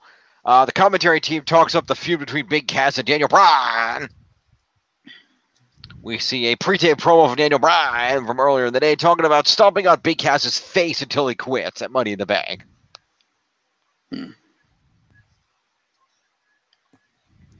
Promo to Daniel Bryan.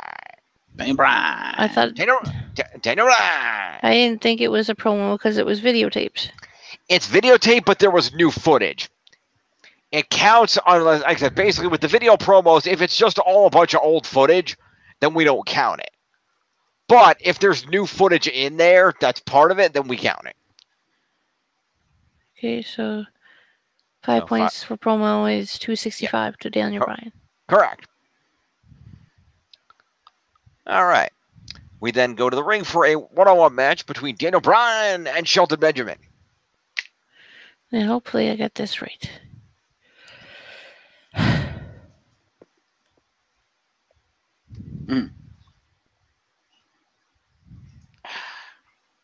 Gonna have to lead me into this because I don't know what you guys are doing. Probably start with let's see, is this one? So who wins this? Oh, it's Bryan. So start with Shelton Benjamin. Okay, well, I'm not sure if this counts as anything, but he went in, like, what's the word I'm looking for? All you really have to do is read off the numbers and what they stand for, Well, and then the total. I assume because he used the announce table, it's a foreign object use, so he's got 3 points to Shelton Benjamin, plus 1 for his German suplex, another one for a superplex. I'm not sure if that's counted in there. I looked at his list of things that he has, but it doesn't list superplex as one, even though the recapper calls it a superplex. Yeah, and superplex is a very common move, so I wouldn't worry about counting that. No, unless it's listed. Yeah, certain specific people use it. Like, for example, Seth Rollins specifically uses it because he superplexes and then rolls it into a Falcon Arrow. But usually superplex for a lot of people, or that brief time that British dude that used to be the cruiserweight champion used it. Now, what did he do with the table? He dropped Daniel Bryan on it on his leg. Okay, I would not count that as a foreign object. He just picked him up and just. Yeah, he dropped right. He dropped right. Him. Yeah, knee first on the table. So yeah, I would not count that as anything because he did not use the table on Daniel Bryan. He used Daniel Bryan on the table. Yeah, that's generally our policy. It's only foreign object if they hit the dude with the thing, not the thing with the dude. Now, if you put Daniel Bryan through the table, that'd be an OMG. Okay, so overall, since we shortened it, 1 German suplex, 3 for the escape of the S-Lock, and 5 for the match is 9 points to Shelton Benjamin. Alrighty. Sounds good to me. Indeed. And he was at 84, so that's going to put him at 93.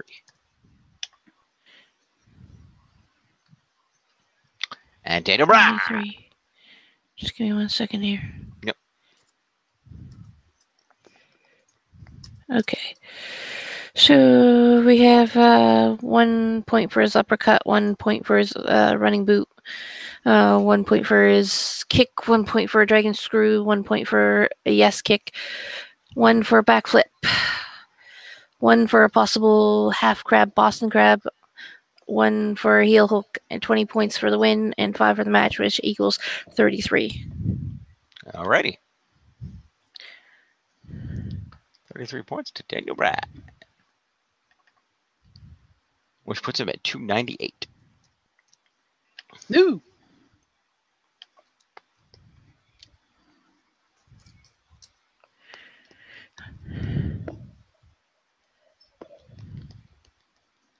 And that's the end of the match. Yes, it is. All right.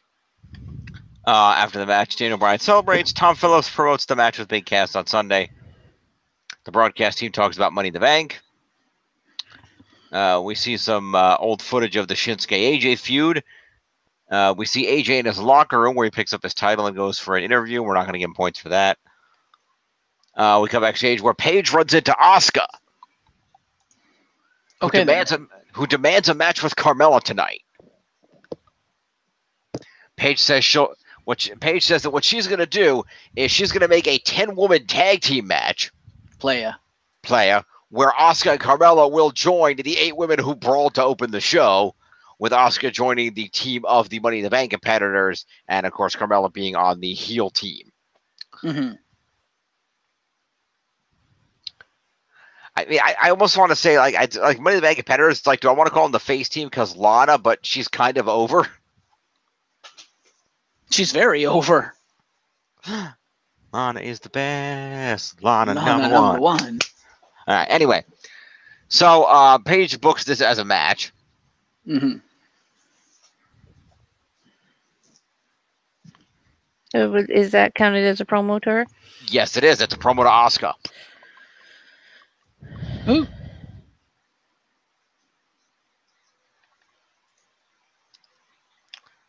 Paige then continues walking in the hallway and runs into The Miz, who's wearing a referee shirt. Miz explains that he's practicing for an audition, but asks to be made the special guest referee for the Samoa Joe versus Rusev match later tonight. Paige declines initially, but then gives in and says, all right, fine. And Miz thanks her and walks away. Promo to The Miz. Promo to Miz, and it comes to 203. Miz.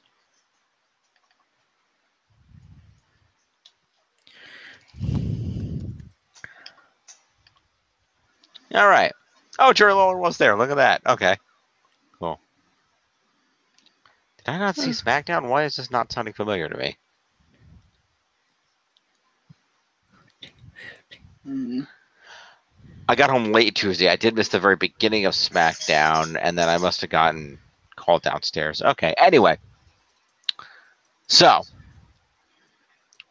We see another video package of AJ Shinsuke, and then we are joined by WWE Hall of Famer Jerry the King Lawler, Memphis legend, who goes out to stage and talks about this Sunday's last man standing match for the WWE title, and proceeds to introduce AJ Styles, who comes out for an interview. Lawler asks AJ about slapping Nakamura across the face last week and asks what went wrong during the contract signing. And he says that Nakamura got under his skin and he lost his cool, and the only thing he's sorry for is not knocking Nakamura's head off with his fist. He says if Nakamura can't follow the rules in the house that AJ Styles built, he'll have to discipline him. He'll be the last man standing in Money in the Bank and will walk out the WWE champion. Promo to AJ Styles.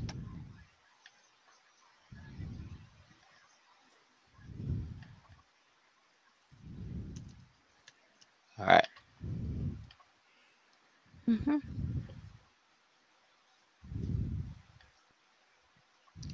We cut backstage where The Miz consults with a WWE referee to find out what he is and is not allowed to do in the match later tonight.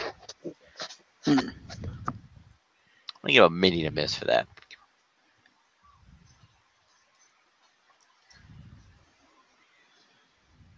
So 3 points to The Miz. That puts him at 206. Miz. Miz. We then cut to the ring for Rusev versus Samoa Joe with special guest referee The Miz. Okay. Aiden English sings Rusev entrance. And Joe starts off strong, backing Rusev into a corner. Rusev manages to dump Joe outside, then beat him up on the floor. Joe takes control back until Rusev manages to hit him in the corner and boot him in the face. Joe comes back with a coquina clutch. But referee Miz is distracted by Aiden English on the apron, which leads to Rusev managing to counter the maneuver and hit Joe with a coquina clutch with a Machka kick out of the coquina clutch for the 3 count. Mm-hmm. So let's start with Aiden English. He's got 5 points for accompaniment and 6 points for interference, which leads him to 11 points. correct. That's 135.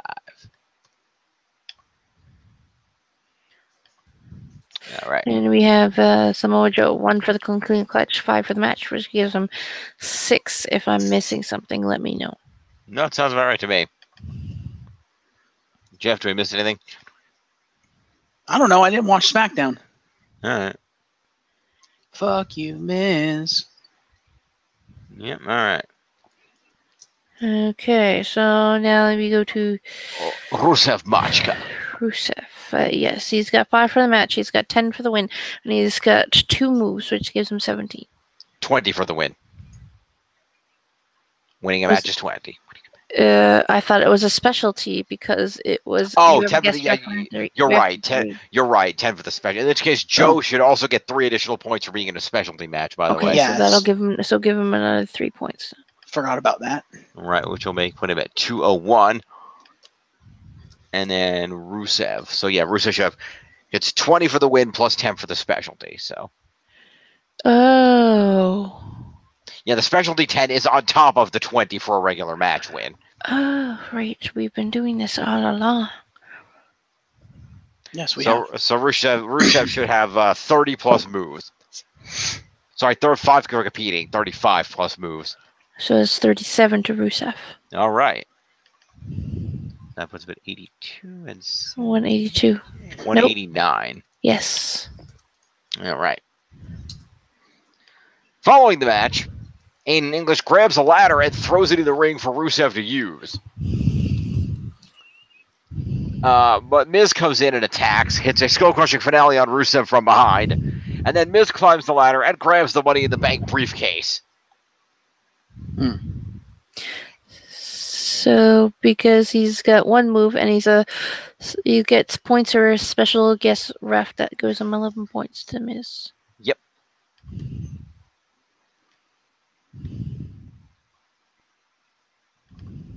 $217. After grabbing the briefcase, the Miz takes it over to the commentary table, where he slams it down and says, "That's what's going to happen on Sunday. I'm going to win the Money in the Bank ladder match.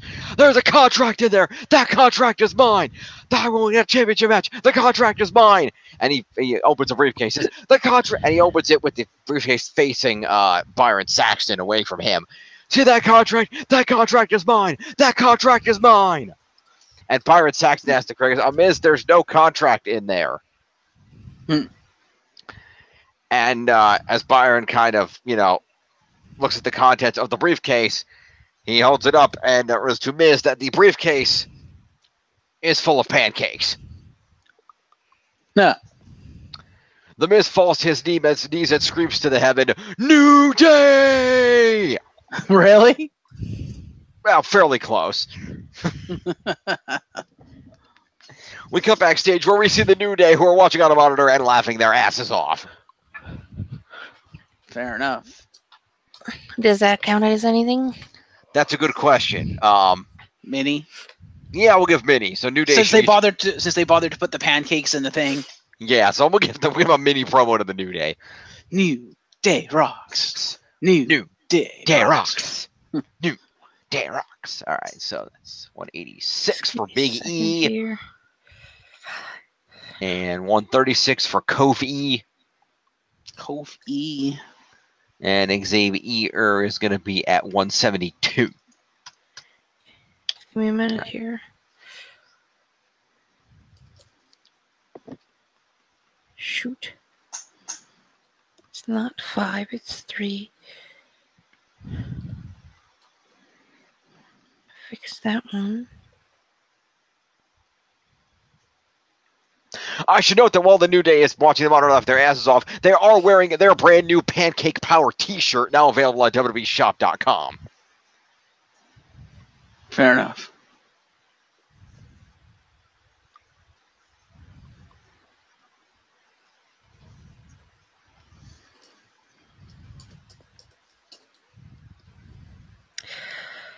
Okay, no.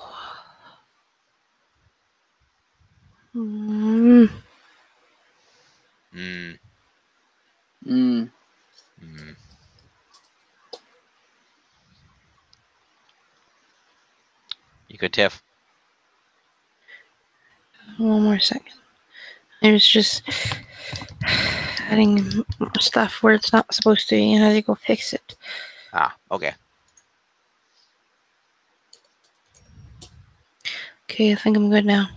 Okay. So after we clean all that up, we clear all the stuff out of the ring, and we have ourselves a one-on-one match for the first time ever. The United States champion Jeff Hardy takes on the number one contender to the WWE title, Shinsuke Nakamura, in a non-title match. Woo. Yes. Alrighty. Yeah, so they circle each other, they lock up, they have a back and forth. But the match ends in a DQ when Shinsuke Nakamura escapes a second twist of fate attempt and punches Jeff Hardy in the balls. Fuck you, Shinsuke. Ha ha ha ha. But you have this whole match here. Jeff. I do. He does, but he gets no win points because No, of I fucking know. DQ.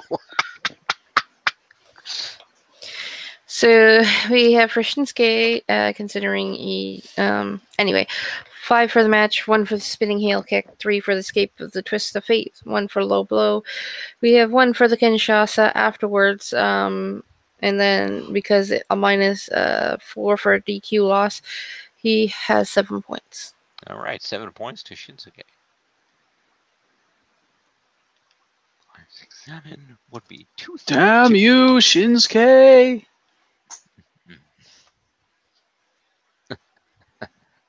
Shinsuke House! You ready? Yep. We have, for Jeff, we have 1 move for the jawbreaker. We have 5 for the match, 1 for the kick because it doesn't say which kind. He has 1 for the whisper in the wind and 1 for the twist of fate. And no points for the unintentional DQ, which gives him 9 points to Jeff Hardy. All right.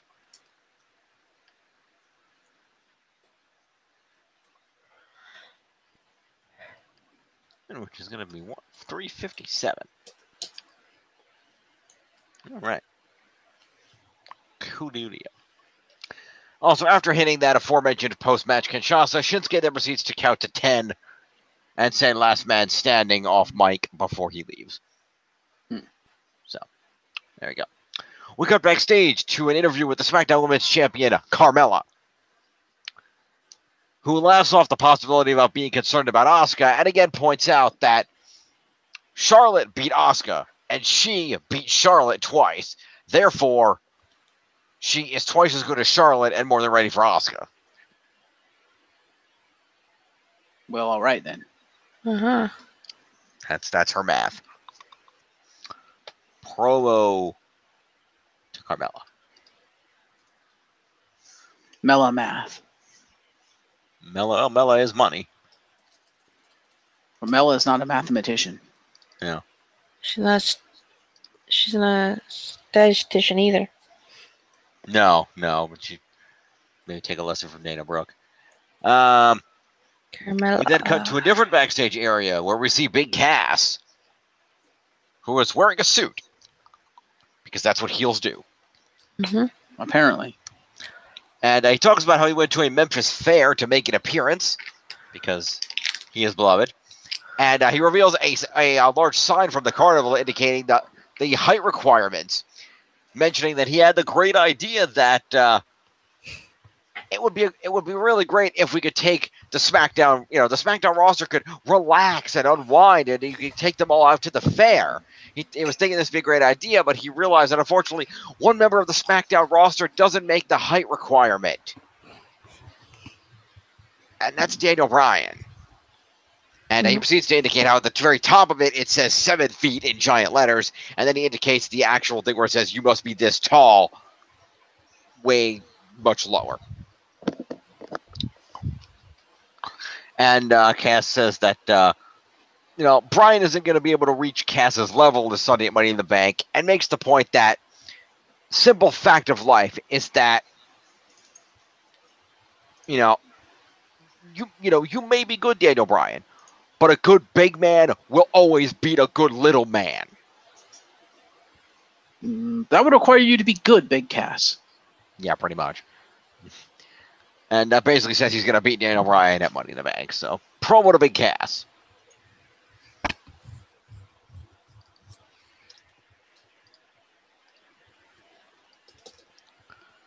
We get the broadcast team runs through the Money in the Bank card. There's a video package about the Special Olympics. And then we go to our main event match, a 10-woman tag team match. Featuring Charlotte, Becky, Naomi, Lana, and Asuka taking on Sonya, Mandy, the Iconics, and Carmella.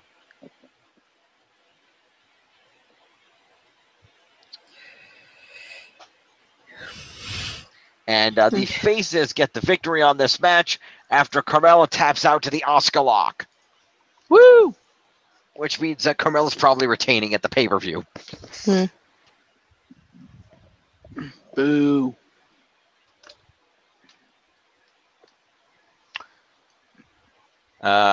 So that was a face victory. So Tiff, if you'd like to run through the heels first. Okay, so at the top of my list I have Sonya, and where we're going to the opening part, it's 4 for the assault, 5 for the match, 4 for final match, 1 for spear, and 5 for promo, I think it was, that we were doing, and it'll give her 19 points. Okay. Did that sound right to you, Jeff? Sure. Cool. How many was it? 19. 19, all right. That's going to become 89.98 then. All right. Sonya. Right. Looking right at it. Looking right at it. I don't know. All right. So next is Mandy Rose. We have 4 for assault, 5 for match, 5 for promo, and 4 for a final match. 5, 10, 14. It'll give her 18 points. All right, and she was at 118, so that's gonna become. Let's see, 8 8 is 16, so that's gonna put her at 136.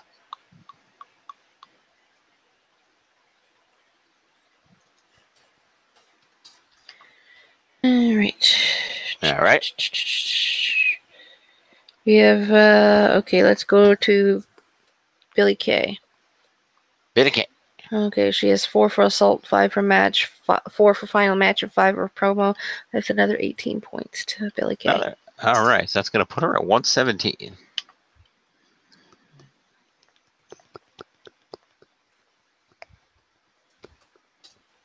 And then we have Peyton Royce. We have 4 for the assault, 5 for the match. We have 4 for the final match, 1 for a kick, and 5 for a promo. 14, 15 plus 4. That's 19 points. To who?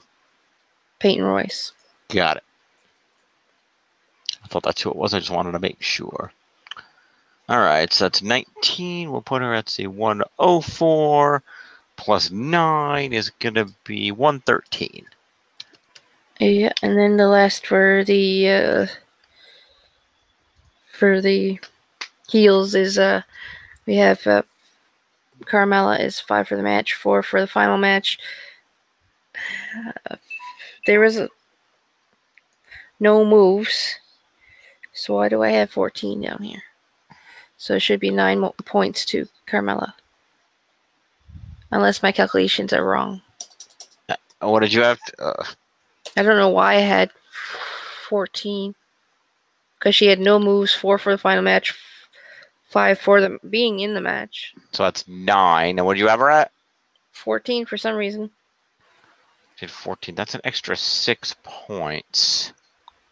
She didn't have any moves. No, that's what I'm trying to figure out.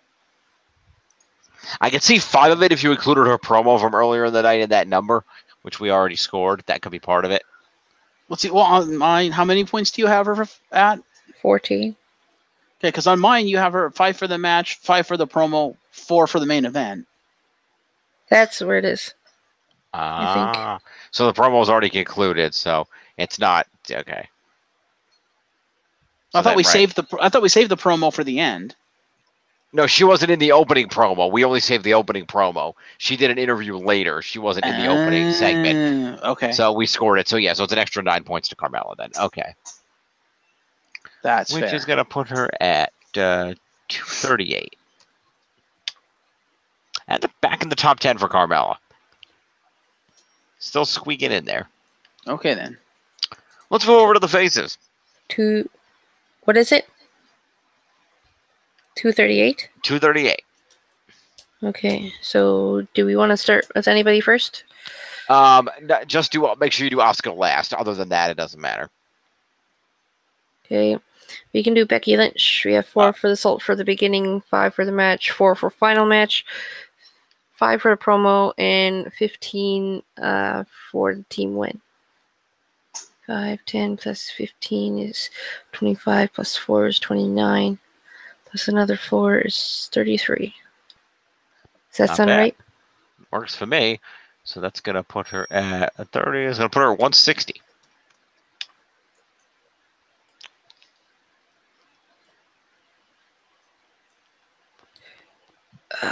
Where is she?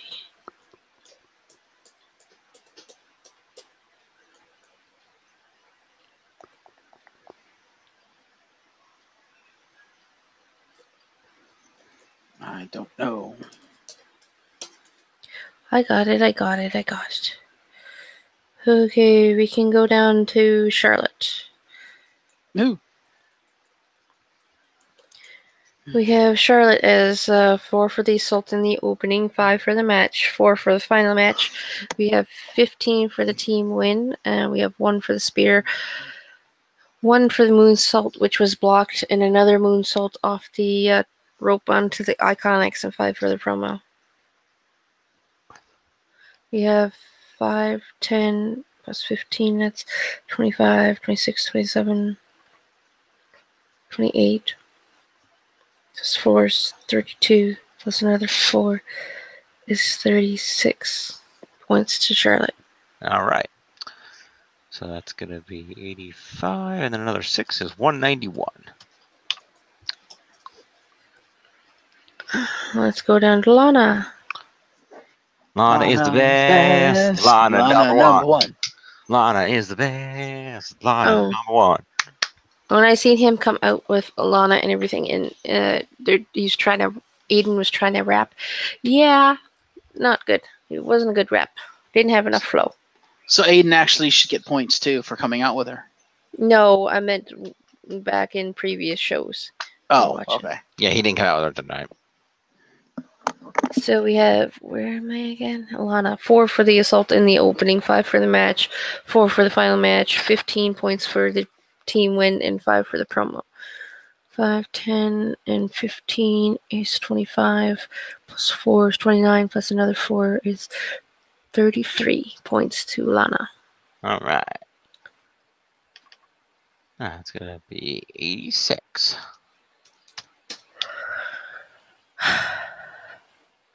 Okay, so we have Naomi next. We have 4 points for the opening assault.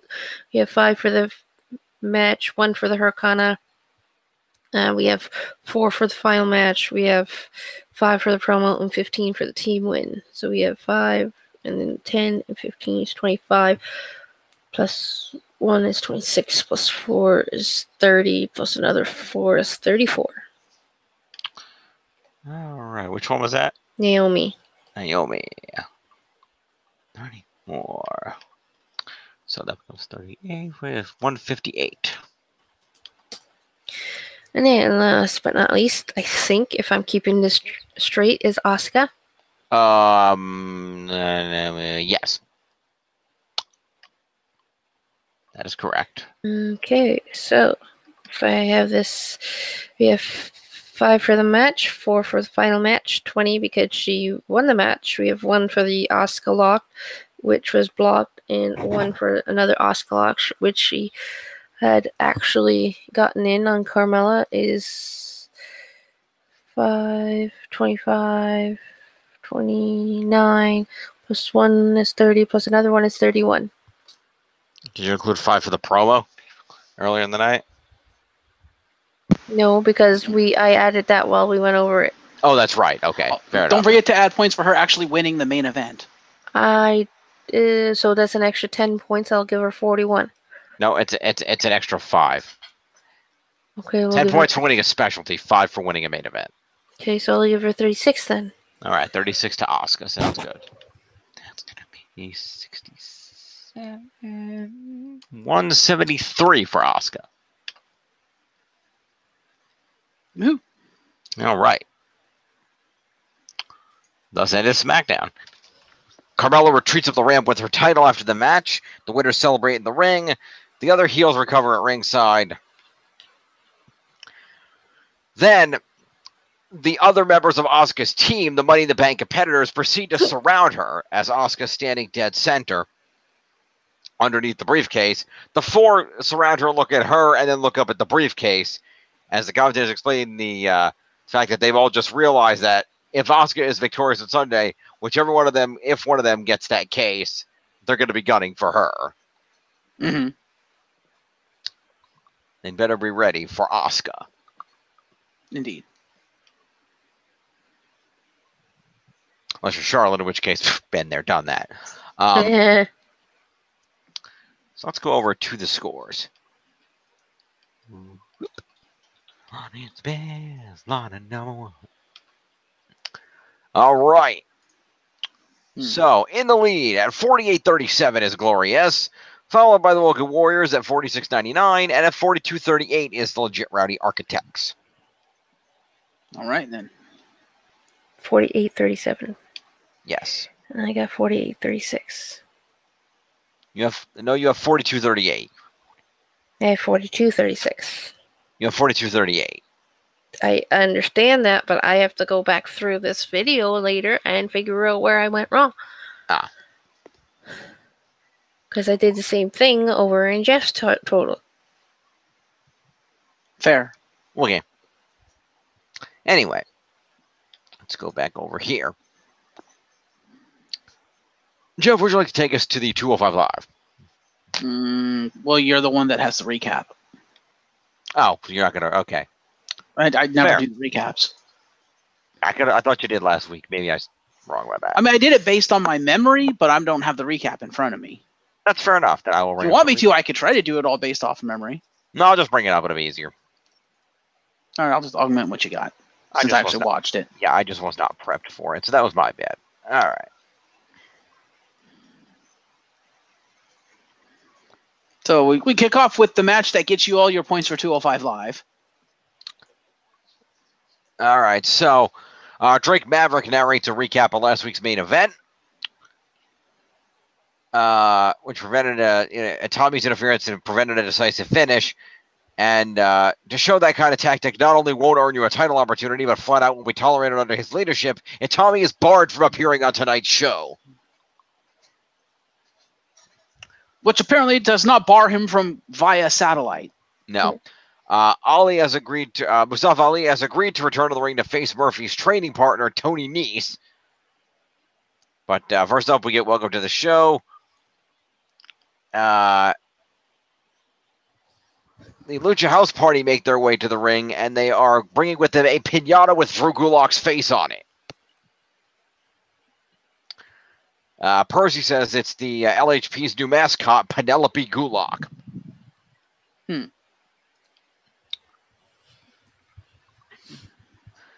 Dasha Fuentes then interviews the heels backstage. Gallagher and Kendrick talk about needing to top Lucha House Party to prove they're the best team on 205 Live. Noting that the Luchadors numbers game is now over, because Gulak has enlisted 2 professors for his vision of making the show a technical masterclass. Gulak and Gallagher's first round UK Championship tournament match was mentioned. At the NXT, and they'll be able to see it when those matches were released. The following, they're now out now, so you can see those on the network. And then we have our opening match, which is Lucha House Party versus Kendrick, Gulak, and Gallagher in a 6-man tag team match play. Indeed. Oh, you don't have a recap for the match. Okay. I do. I'll get to it. But first up, we will do a promo to the heels because they had a promo. I have the promos built in. Oh, never mind then. All right. So, the faces come out victorious with Dorado getting a roll-up on Kendrick. It was all house party early on, leading to a assisted tope suicida from Dorado onto all their opponents. Tope suicida. Gulak eventually powers Kalisto into the heels corner where they proceed to beat slut him. Yes. When Kalisto finally does manage to get to the corner, Kendrick distracts the referee so he doesn't see the tag, and Kalisto's forced to come back in. Mm-hmm. Gallagher then attacks Kalisto on the floor while Gulak clears Menelik and Dorado from the apron. Kalisto eventually makes it to a corner by battling out of a superplex set up to send Drew to the floor and hit a DDT on Kendrick. Menelik comes in hot, and after another tag to Dorado, they take Gallagher down for a near fall. Gulak breaks it. Chaos follows. Gulak gets hot with a handful of tights on a pin, then Lindsay with a double golden rewind on Jack and Drew, sending them up for stereo dives by Menelik and Kalisto. Kendrick made the most of things, locking in the captain's hook. Lindsay hangs in there and gets the finish when Brian readjusts to try to keep him away from the ropes, and Lindsay rolls it over into a pinfall. With a handful of tights. Hashtag dirty pin. Mm-hmm. Yeah, to be fair, they did it first. Yeah. It's called karma, bitch. It is. So let's go to the heels, the losers. Drew Gulak, Jack Gallagher, 5 for a promo, 5 for a match, total of 10. Thanks for coming. Okay.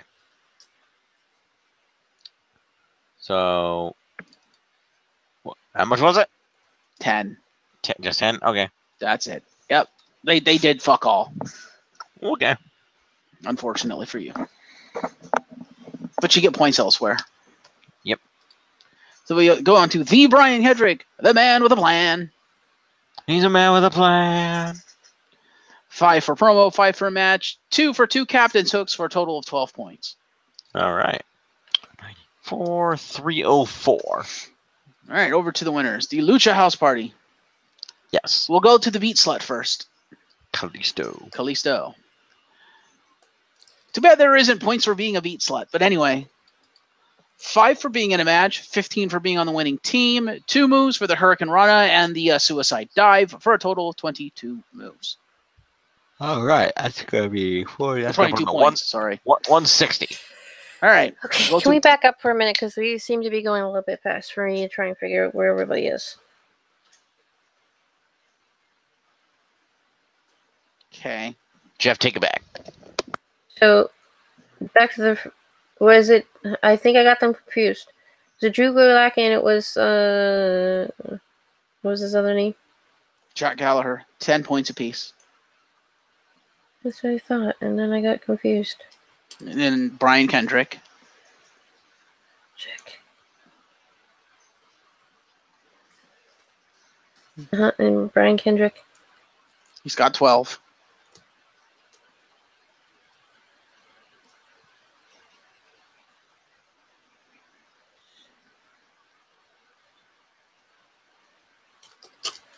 One or two. Okay. All right. You got Kalisto? Okay, go ahead. So do you have the numbers for Kalisto? You said it was 33? 22. 22. For Kalisto. That's where we stopped. Okay. All right. Are you ready, Jim? Go for it. Grant Menelik, 5 for being in a match, 15 for being on the winning team. 7 moves. Yes, that's right. He did 7 moves. He did the most moves. Diving splash, open-handed chop, 2 super kicks, a spinning one-handed bulldog, a front missile drop kick, and the tope suicida for a total of 27 points. All right. That's 89.99, and 7 will be 106. Yeah, Master of the Ropes went fucking crazy in this match. Yep. This match was fucking awesome, too. And the winner, the up, down, down links. I mean, golden links. Lince Dorado. Apparently, up, down, down is his permacolors now. I don't know. Okay. 5 for being in the match. 20 for winning said match. 3 for countering the Gulak. 5 for an OMG for the double golden rewind. And 2 moves for the spinning wheel kick and said double golden rewind for a total of 32 moves. 32 points. 32 and 4 is 136. You said he countered the Gulag. Wasn't it the captain's hook that he countered, or did he do both? He didn't counter the captain's hook. Fucking Kalisto jumped in and beat the shit out of Brian Kendrick. Oh, okay, because that's not the way the recap read. Fair enough. Well, he lied. It was broken up. It was not countered. The only counter was to the Gulag. Because it says Lindsay hangs in there. He gets the finish, which was noted as being a roll-up on Kendrick when Kendrick readjusts to keep him away from the ropes, grabbing the tights to secure the win. Yeah, readjust, meaning Kendrick himself broke the captain's hook to pull him back. Fair enough. I know a lot of times when they do that, a lot of times they'll keep the move in and just kind of pull themselves over. I didn't know. Yeah, no. Like, the first time was it got broken up by, like, it was either Grand Metalik or Kalisto. And the second time, I think he broke it himself. So, yeah. No, he didn't counter either one. It was countered or broken for him. The only thing he countered was the Gulag. Okay. So after this, we cut to a selfie promo from Hideo Itami. Via cell phone. Yeah, who demands respect for Mustafa Ali and Buddy Murphy. 5 points to Hideo Itami. Yes.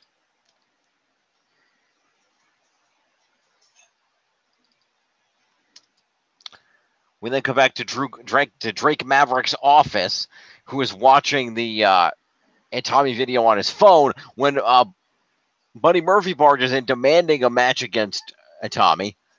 Drake says that Mustafa Ali asked for the same thing, and neither are getting it because the emotions are running too high, and he can't risk having another main event ruined. 5 points. Oh, go ahead. He also gives Buddy some advice. Come to your boss with a request, not an ultimatum. 5 points to Buddy Murphy. Yes.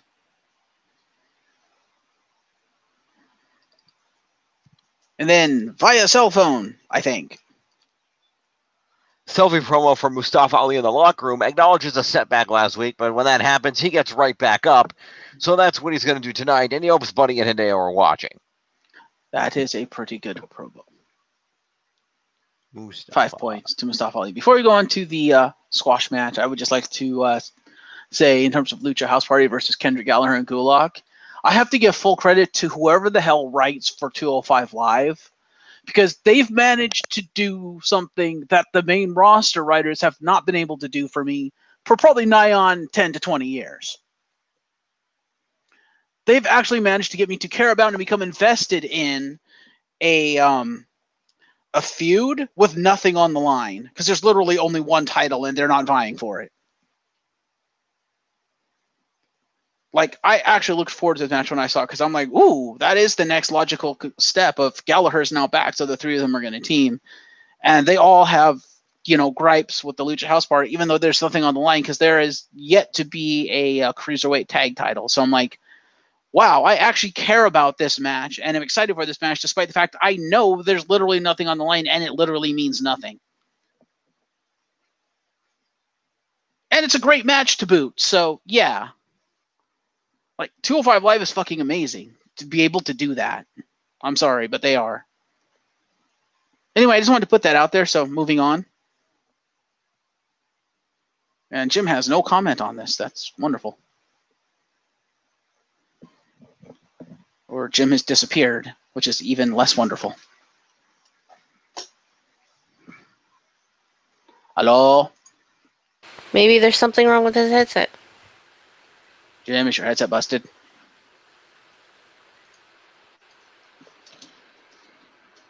Oh, no.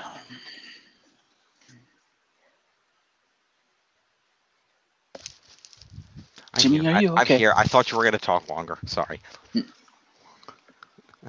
Yeah, did you hear any of what I said, though?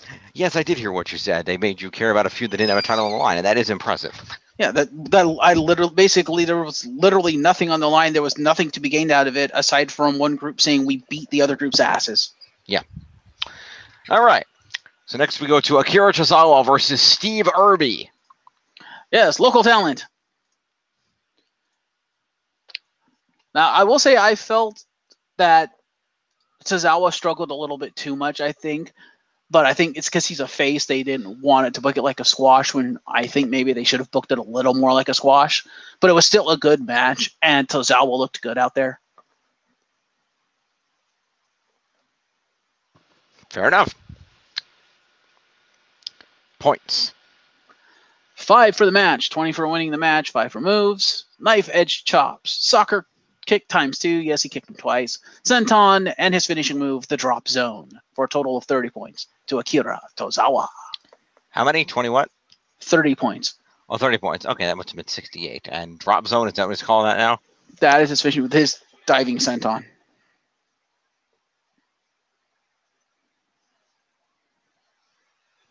Which I still don't know how the hell he gets up and walks away from that, because that's got to be torture on his back. The way he lands that. I'm assuming it's the same way Jeff Hardy gets up from a swanton.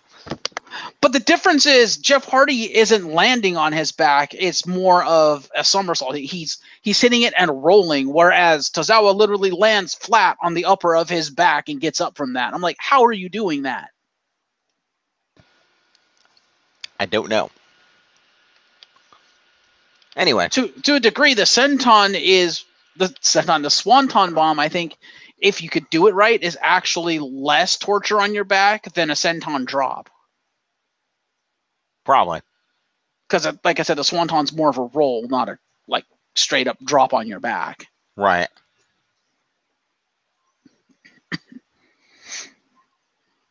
All right. So yeah, squash match. Tozawa get talk about how going forward Tozawa won't rely on anybody but himself. And then have another coming soon promo from Leo Rush. Leo Rush. Yep. Who was very disrespected that WWE had 2 cruiserweight tournaments without the best cruiserweight in the world. And yeah, said it's the right time, it's the right place, and he's the right man.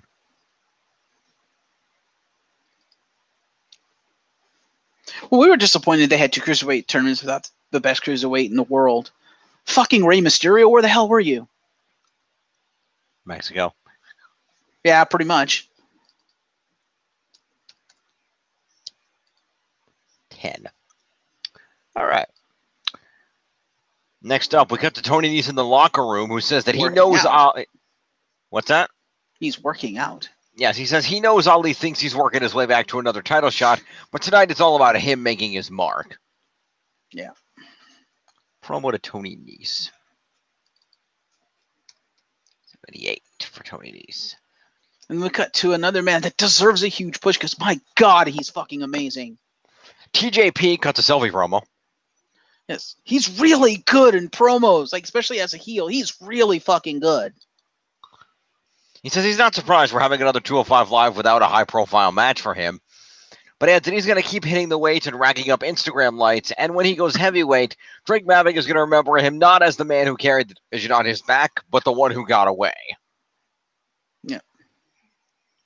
Yeah, TJP is fucking amazing. This man needs a fucking push. He is so good. Mm-hmm. And speaking of so good, Mustafa Ali. Oh my God, this man needs the title. Because he's great on the mic, cuts phenomenal promos. He's fantastic in the ring, and he's so good, he can make almost anyone look good. Because he's been doing nothing but main event after main event after main event after main event, and every single one of his matches pretty much has been against different people, aside from the series he had with Cedric, but that was because feud. But he's had main events with different people now, and every match is phenomenal, and in every match, his opponent looks almost as good as he does. And I think a lot of that could be attributed to Mustafa Ali himself, how good he makes everyone else look. He is that good. Mustafa Ali, honestly, could quite possibly be the best cruiserweight on that roster right now. That's a very valid argument.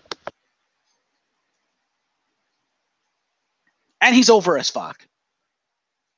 He is. Anyway, go ahead and recap. So, well, first of all, did I give promo to TJP? Oh, did No. You? Oh. Okay. All right, so TJP will get 5 for promo. Is 89. All right, next, Tony Nese brings out his training partner Buddy Murphy as his second. The heels surround Mustafa, so the cruiserweight champ Cedric Alexander makes his way to the ring to even the numbers game. Yes, it should also be pointed out that Tony, when he comes out, cuts kind of a promo on the stage, but like I can't remember if he had a mic or not, but I didn't count the points for that because I just counted it as an extension of the promo he had just cut before he came out. Because he came out, he was like, Mustafa, I'm going to outline 8 reasons why I'm going to beat you tonight, and began basically to count his abs, because apparently he has an 8-pack. So he did kind of cut a mini promo at the top, but as I said, I didn't put those in the points because it's an extension of the promo, the previous promo. And that is entirely fair. Yeah. By the way, I did give Cedric accompaniment points in addition to Buddy Murphy since he came out before the match and proceeded to stand at Mustafa's corner. That is entirely legit. Fair enough. The match. Yes. Mustafa Ali defeated Tony Nese off an 054. Yes. Sen and Ali back Murphy up the ramp after he tries to get involved early, which lets Nese grab Mustafa from behind and throw him into a ring post. Nese controlled the action as Maverick watched on a monitor backstage. There were several near falls on Ali, including a painful bump where he landed on his feet after flipping off the top, only to be bum rushed by a lariat and hit with a Michinoku driver. Yeah, that was painful. Mustafa gets in control when he counters the running Nese with a super kick, follows by a dive out to the floor. Out there, things break down between Murphy and the champ, leading to a brawl to the back. A vicious-looking buckle bomb gets a 2 for Tony, but after Ali dodges the Nese again, he hits a tornado DDT, then goes up and nails the 054. Yeah. And then proceeds to cut a promo after the match. Yep. Which basically leads into DM the GM making the main event for next week. Yep. All right, so let's start with Buddy Murphy. Okay. 5 for accompaniment, 6 for interference, 4 for the assault. Total of 15 points. 126. Cruiserweight champion, Cedric Alexander. Yes. 5 for accompaniment, 6 for interference, 4 for assault, 1 for the tope suicida for 16 points. 211. Tony Nese, the loser. 5 for being in a match, 4 for being in the main event, 6 for 2 counters, countering the Tornado DDT and the Reverse Frankensteiner, 3 moves, being the Matrix Evasion, the Pump Handle Slam, and the Deadlift Turnbuckle Bomb, which was fucking impressive, for a total of 18 points. That becomes 88, and another 8 is 96. And our winner, Mustafa Ali, he has a lot of points.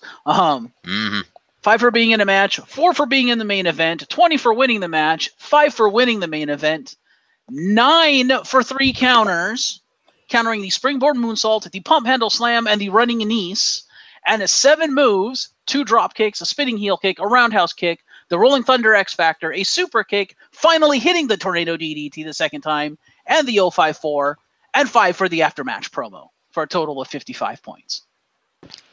He countered the running Knee twice. The first one wasn't a running Knee. Because the running Knee is specifically done in the corner. The first time he did it was just more of like a... It was more like the knee hit that Miz does for the reality check. So yeah, the first hit wasn't a running Knee. So that's why I only gave it to him once. I mean, I'll take the extra 3 points if you really want to give it to me. Well, I'm just saying that Mustafa gets in control when he counters the running Nese with a super kick that follows then by giving and diving onto his opponent on the floor. And then later on it mentions vicious-looking buckle bomb gets a 2 for Tony, but after Mustafa dodges the Nese again, he hits a tornado DDT. See, that first one, I didn't count that because to me that didn't look like a running Knee. Yeah, okay. But if you want to give it to me, I'm not going to, say, no, don't give me 3 extra points. I don't know. Tiff, what do you think? Well,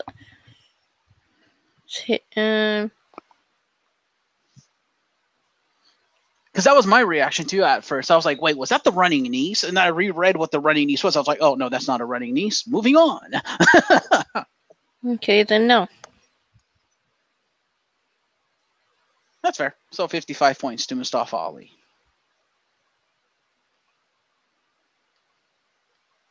Jim, hello. Hello. 55 points to Mustafa Ali. All right, sounds good.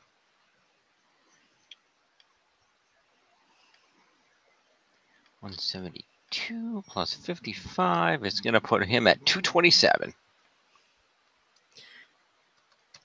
You gave just wondering if I was listening Mhm. to you list off the points and everything. You gave the 4 points for main event to Mustafa Ali, but did you give it to everybody else who was in the match? Yeah, I gave it to Tony Nese. Oh, there's only 2 of them in the match. Okay. Yep, it was a one-on-one match. I don't know. For some reason, I thought there was more. No, the Buddy Murphy and Cedric Alexander were just managers. They were just there. Mm-hmm. So that is wrestling for the week. Let's check the happy totals. Let's. I know for a fact mine are going to be right now. We will fix them later. All right. Indeed. In the lead at 49.68 is the Glorious, followed at 48.12 by the Woken Warriors, and at 42.66 is Legit Rowdy Architect.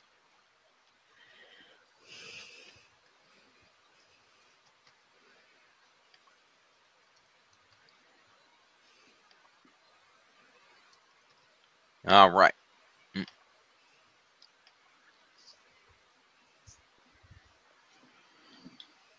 Let's go to the leaderboards.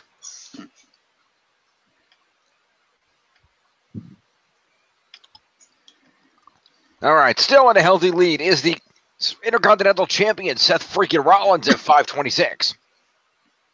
Followed by the Monster Among Men Braun Strowman at 447. The U.S. Champ Jeff Hardy clocking in at third at 357. Followed by Finn Balor at 311. Drew Gulak of the Cruiserweight Division at 304. Followed by Daniel Bryan at 298. One half of the Raw Tag Champs, Woken Matt Hardy at 254. Followed by Roman Reigns, the big dog, at 251. The SmackDown Women's Champion Carmella moving up a spot to the 9th slot this week at 238. Just 4 points ahead of the WWE Champion AJ Styles at 234. Indeed. Who just barely edged out his Money in the Bank opponent, Shinsuke Nakamura, by 2 points.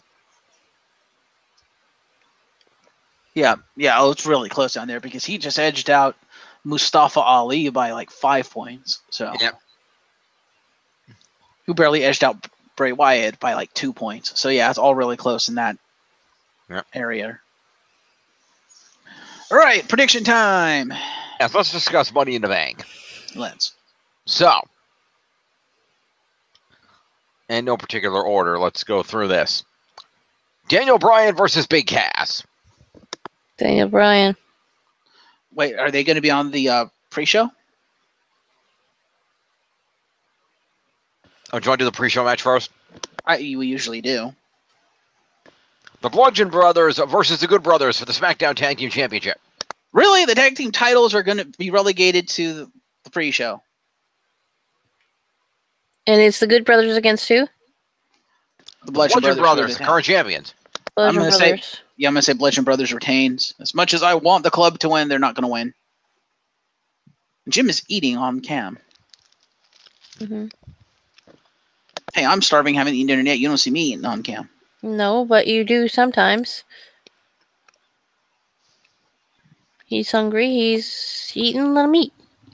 Anyway, so I agree. Daniel Bryan will win that match. We're talking about the Bludgeon Brothers. Oh, we did the pre-show. Yeah, yeah, Bludgeon Brothers are probably going to retain. All right. Is that the only one on the pre-show? Yes. Okay, then yeah, Daniel Bryan. He's going Daniel to win Bryan. to close Daniel out the Bryan. feud. Hopefully that will end the feud Hopefully. because it's a shit feud. All right. We've also got Bobby Lashley versus Sami Zayn. Bobby Lashley. Bobby Lashley. Yeah. Pretty If much. WWE is going to give Bobby Lashley any dignity, Lashley has to just wreck face. Like Sami Zayn cannot get any offense. Otherwise, yeah. Yep. All right, we got Roman Reigns versus Jinder Mahal. Probably Roman Reigns. Yeah, unfortunately, I'm going to have to say Roman Reigns on that one. Yeah, I think that's Roman. All right. What else we got here? Let's see. We've got Carmella defending the SmackDown Women's title against Asuka. Asuka. I'm going to go Dark Horse. I'm actually going to go with Asuka as well. I'm going to stick with Carmella only because I feel like they're really giving her a good push as the heel women's champion, and I don't think they're going to. I don't think they're going to take that right away. I'm going to go with Asuka because I don't think they would bury her by having her lose 2 women's title matches in a row. Well, I think it's more likely going to be that Carmella's going to intentionally get herself DQ'd, not that Asuka's going to lose. But still, it's still 2 women's title matches in a row. I'm hoping they wouldn't do that to Asuka after all the criticism they received for how they booked Asuka coming up, because everyone that was an Asuka fan from NXT completely bitched WWE out for not booking her like a monster, basically, like she should have been, since she was coming up with the undefeated streak. They should have booked her like an undefeated, basically like Brock Lesnar, like an undefeated monster, and they didn't, and people bitched them out for that. If they have her lose 2 women's title matches in a row, they're not going to hear the end of it. People will be pissed. Now, do I think WWE would do it? Yes, absolutely. But I'm going to say they probably won't. I'm banking on them not doing that. Because if they do that, people are going to stop caring about Asuka, and I don't think that's what they want. But then again, it's Vince McMahon, so he does whatever the fuck he wants. Fuck the fans.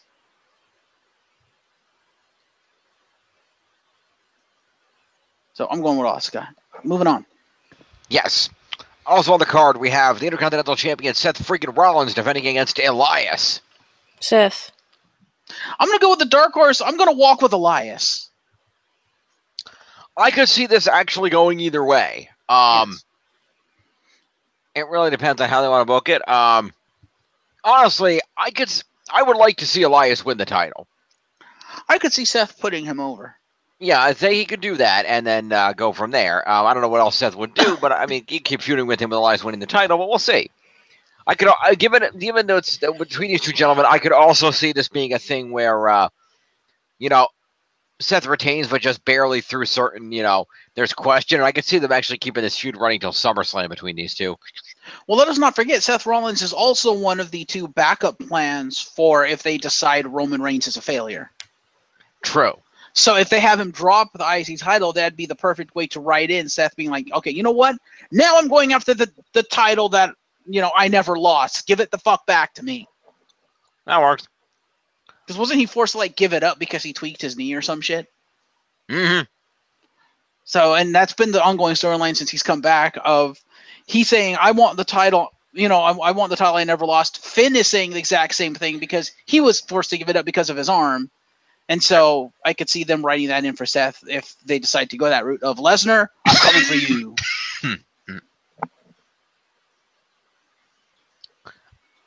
However, there is a difference. What's that? Seth gave up the WWE World Heavyweight Championship. He never had the Universal title. That is true. All right. Also on the card, we have Nia Jax defending the Raw Women's title against Ronda Rousey.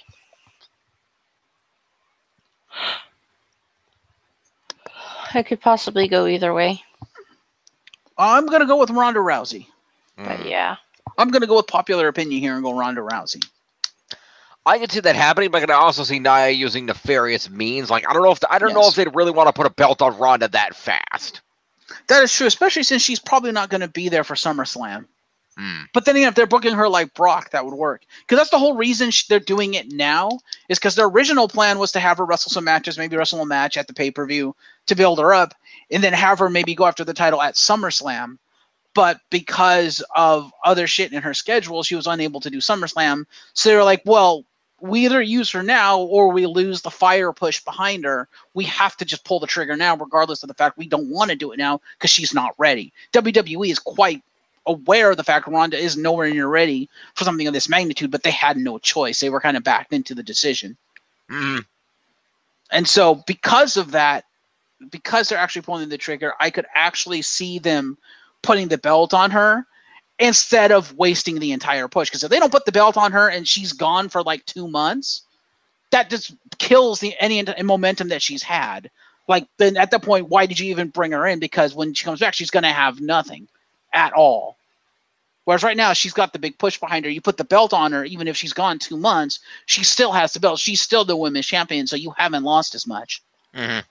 True, I can see it. See, that's why I think that she's going to win. All right, I'll throw my hat behind Ronda. We'll see what happens. Especially since, from what I understand, their long-term plan is Ronda v. Charlotte at WrestleMania. And if their plan is to have her be the champion going into WrestleMania, then I can see them giving her the title now, having her hold it till then, and having Charlotte jump back to Raw to face her or something like that.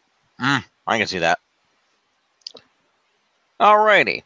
We've got AJ Styles defending the WWE Championship against Shinsuke Nakamura in a last man standing match. I'm going with Shinsuke Nakamura. I think he should have won it at WrestleMania, but I understand they wanted to do the heel turn, so I'm like, okay, he needs to win it now. He would be I think he would be a particularly good heel champion, but I just don't know if they're going to take the belt off of AJ when he's on the cover of the video game, probably. If he's on the cover, I could see them keeping it on him. However, I would also say if Shinsuke doesn't win here, then I would use the same argument for why I think Ronda is going to win. Because if he doesn't win here, then they've wasted his entire heel turn. Because I really don't see the feud going beyond this pay-per-view unless Shinsuke wins. It's the only way to continue the feud. Because if AJ defeats Shinsuke once and for all, no questions asked, I don't see Shinsuke getting another title shot, probably not until the next WrestleMania. Mm-hmm. So if their plan is to continue the feud, I could see Shinsuke winning it. And actually, I could see them doing this. If AJ is the cover star, Shinsuke wins the belt. They continue the feud. AJ wins it back in the September or October pay-per-view just in time for the release of the game. I can see it. So I think Shinsuke is going to win. I think if they don't, I think they're making a mistake. But maybe that's just me. Okay. What does Tiff think? If she's still awake. Oh, there she is. Yay!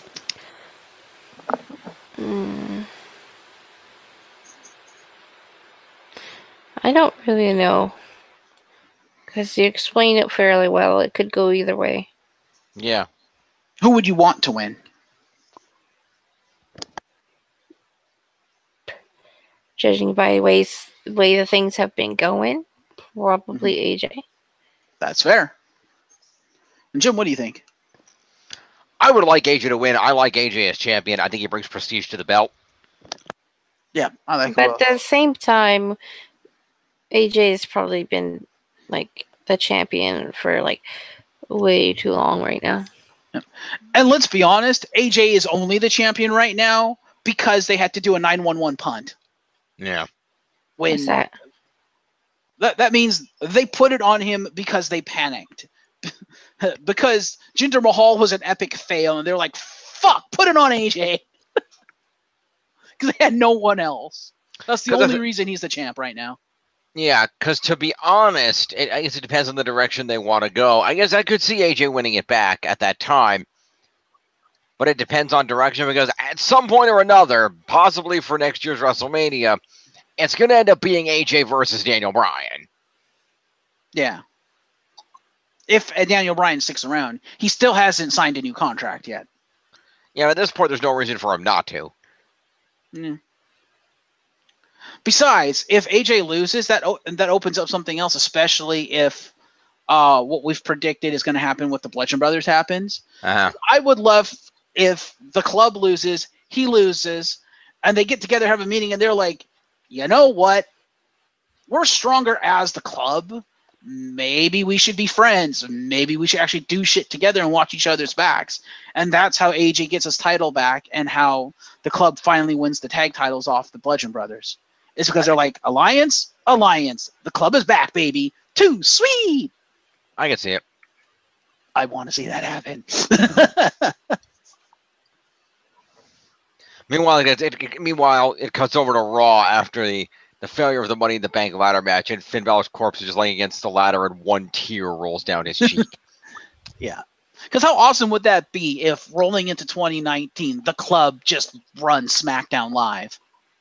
I can see it.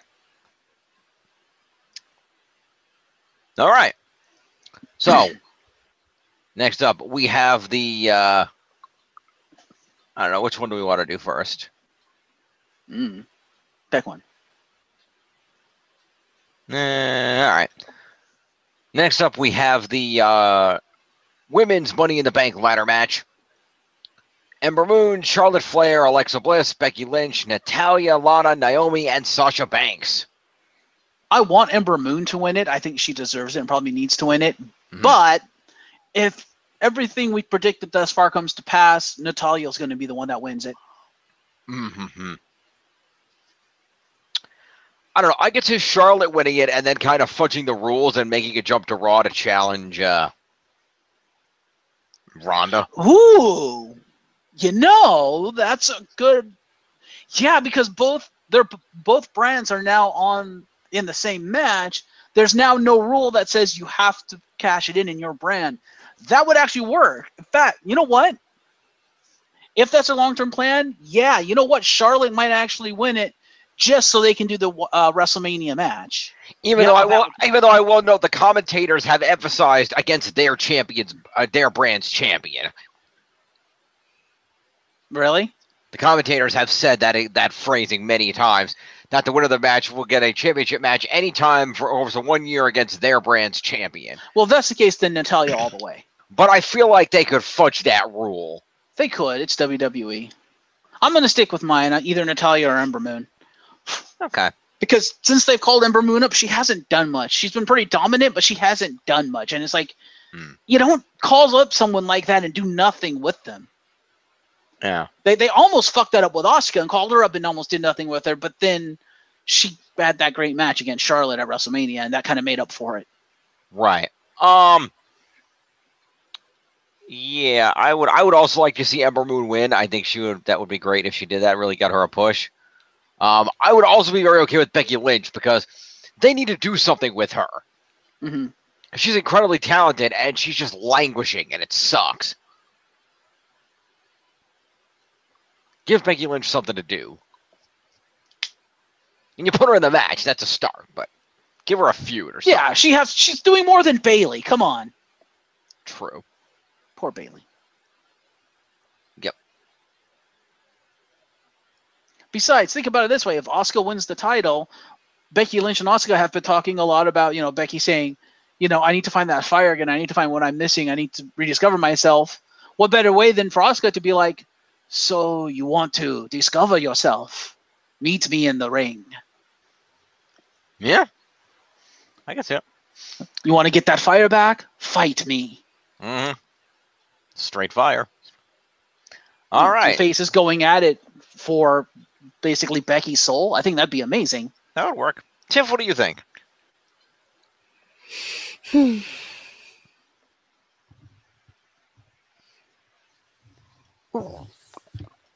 Just pick one. Well, who do you think? Yeah. Who do you think will actually win? Yeah. Whoa. Yeah, sorry. Or who do you want to win if it's too hard to pick who you think will win? Yeah, one or the other. Also, who wouldn't want to see Becky Lynch versus Asuka at WrestleMania? That would be a good match. That'd be an amazing match. Probably Becky Lynch. Okay, Becky? Okay, that's fair. Sounds good. Dark horse. I could go to that. And lastly but not least, the men's Money in the Bank ladder match. Braun Strowman, Finn Balor, The Miz, Rusev, Bobby Roode, Kevin Owens, Samoa Joe, and a to-be-determined member of the New Day. They still haven't determined that. They're going to announce it on Sunday. Watch it come be like, all three of us. Yeah, but that can't happen. You know what? I would laugh my ass off if they come out and they're like, so we haven't chosen a member, right? You want us to choose a member of the New Day that's going to enter this match.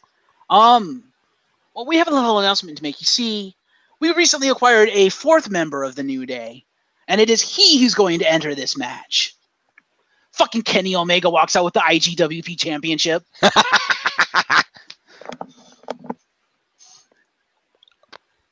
That would be amazing. Never happened. Well, actually, I don't know. I'm not going to say that because I don't know if you noticed, but WWE just put up the fucking the fucking FCW footage of Kenny Omega when he was in WWE, and actually says Kenny Omega footage from WWE. So they have now acknowledged that Kenny Omega exists and was in WWE at one point. Like they're really trying to push this guy. And it's like, I wonder why. Yep. All right. I'm gonna go with Finn Balor or Samoa Joe because they both need something badly. I want it to be Finn Balor, but I think I'll take either one of those two, and I think those are the two that need it the most. I could agree with that. However, I am also I like to give people a shot in this sort of thing, but I am also not the kind of man who bets against the odds. So I have no choice. I have to go with Braun Strowman. I know that's fair. I know he was dominant at the end of Raw, but it's still Braun Strowman, and I think he still has a very good chance of just outright winning this match. Because if my memory is correct, it was the other backup plan if Roman got fucked up. Right. Although I would say, how great a story would that be if Finn Balor wins it and he's now like, hey, you know how you never gave me an opportunity to get back my belt that I never lost? Now I get to dictate when I take it back. Yeah. It'd be perfect. There's one other more perfect thing that he could do. What's that? Show up on SmackDown depending on the result of that match. Hey AJ, we did it at TLC without a reason. Now we have a reason. That would be fucking amazing. And you just have the Good Brother standing there like, who do we back?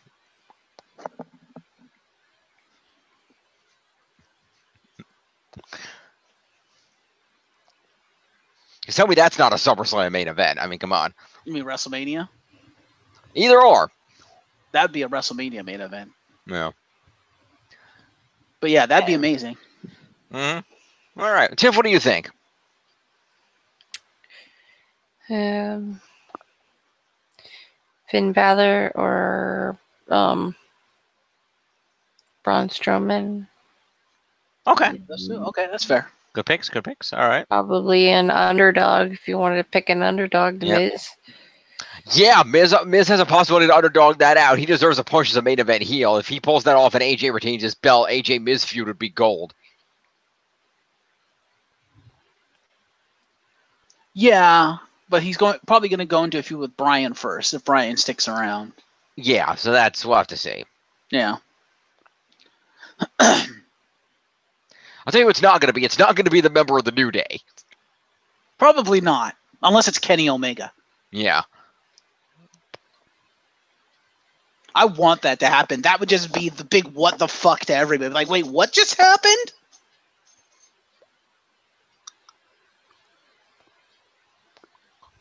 Kenny could be like, now I have a belt and a briefcase.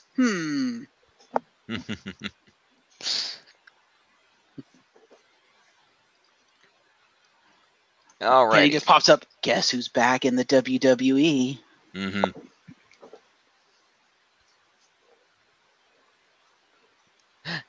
That's on. Break the walls down. Yeah. What do you think you're doing, Junior? You can't just go to Japan and win a belt and then show up at WWE. That's my shtick. I invented that.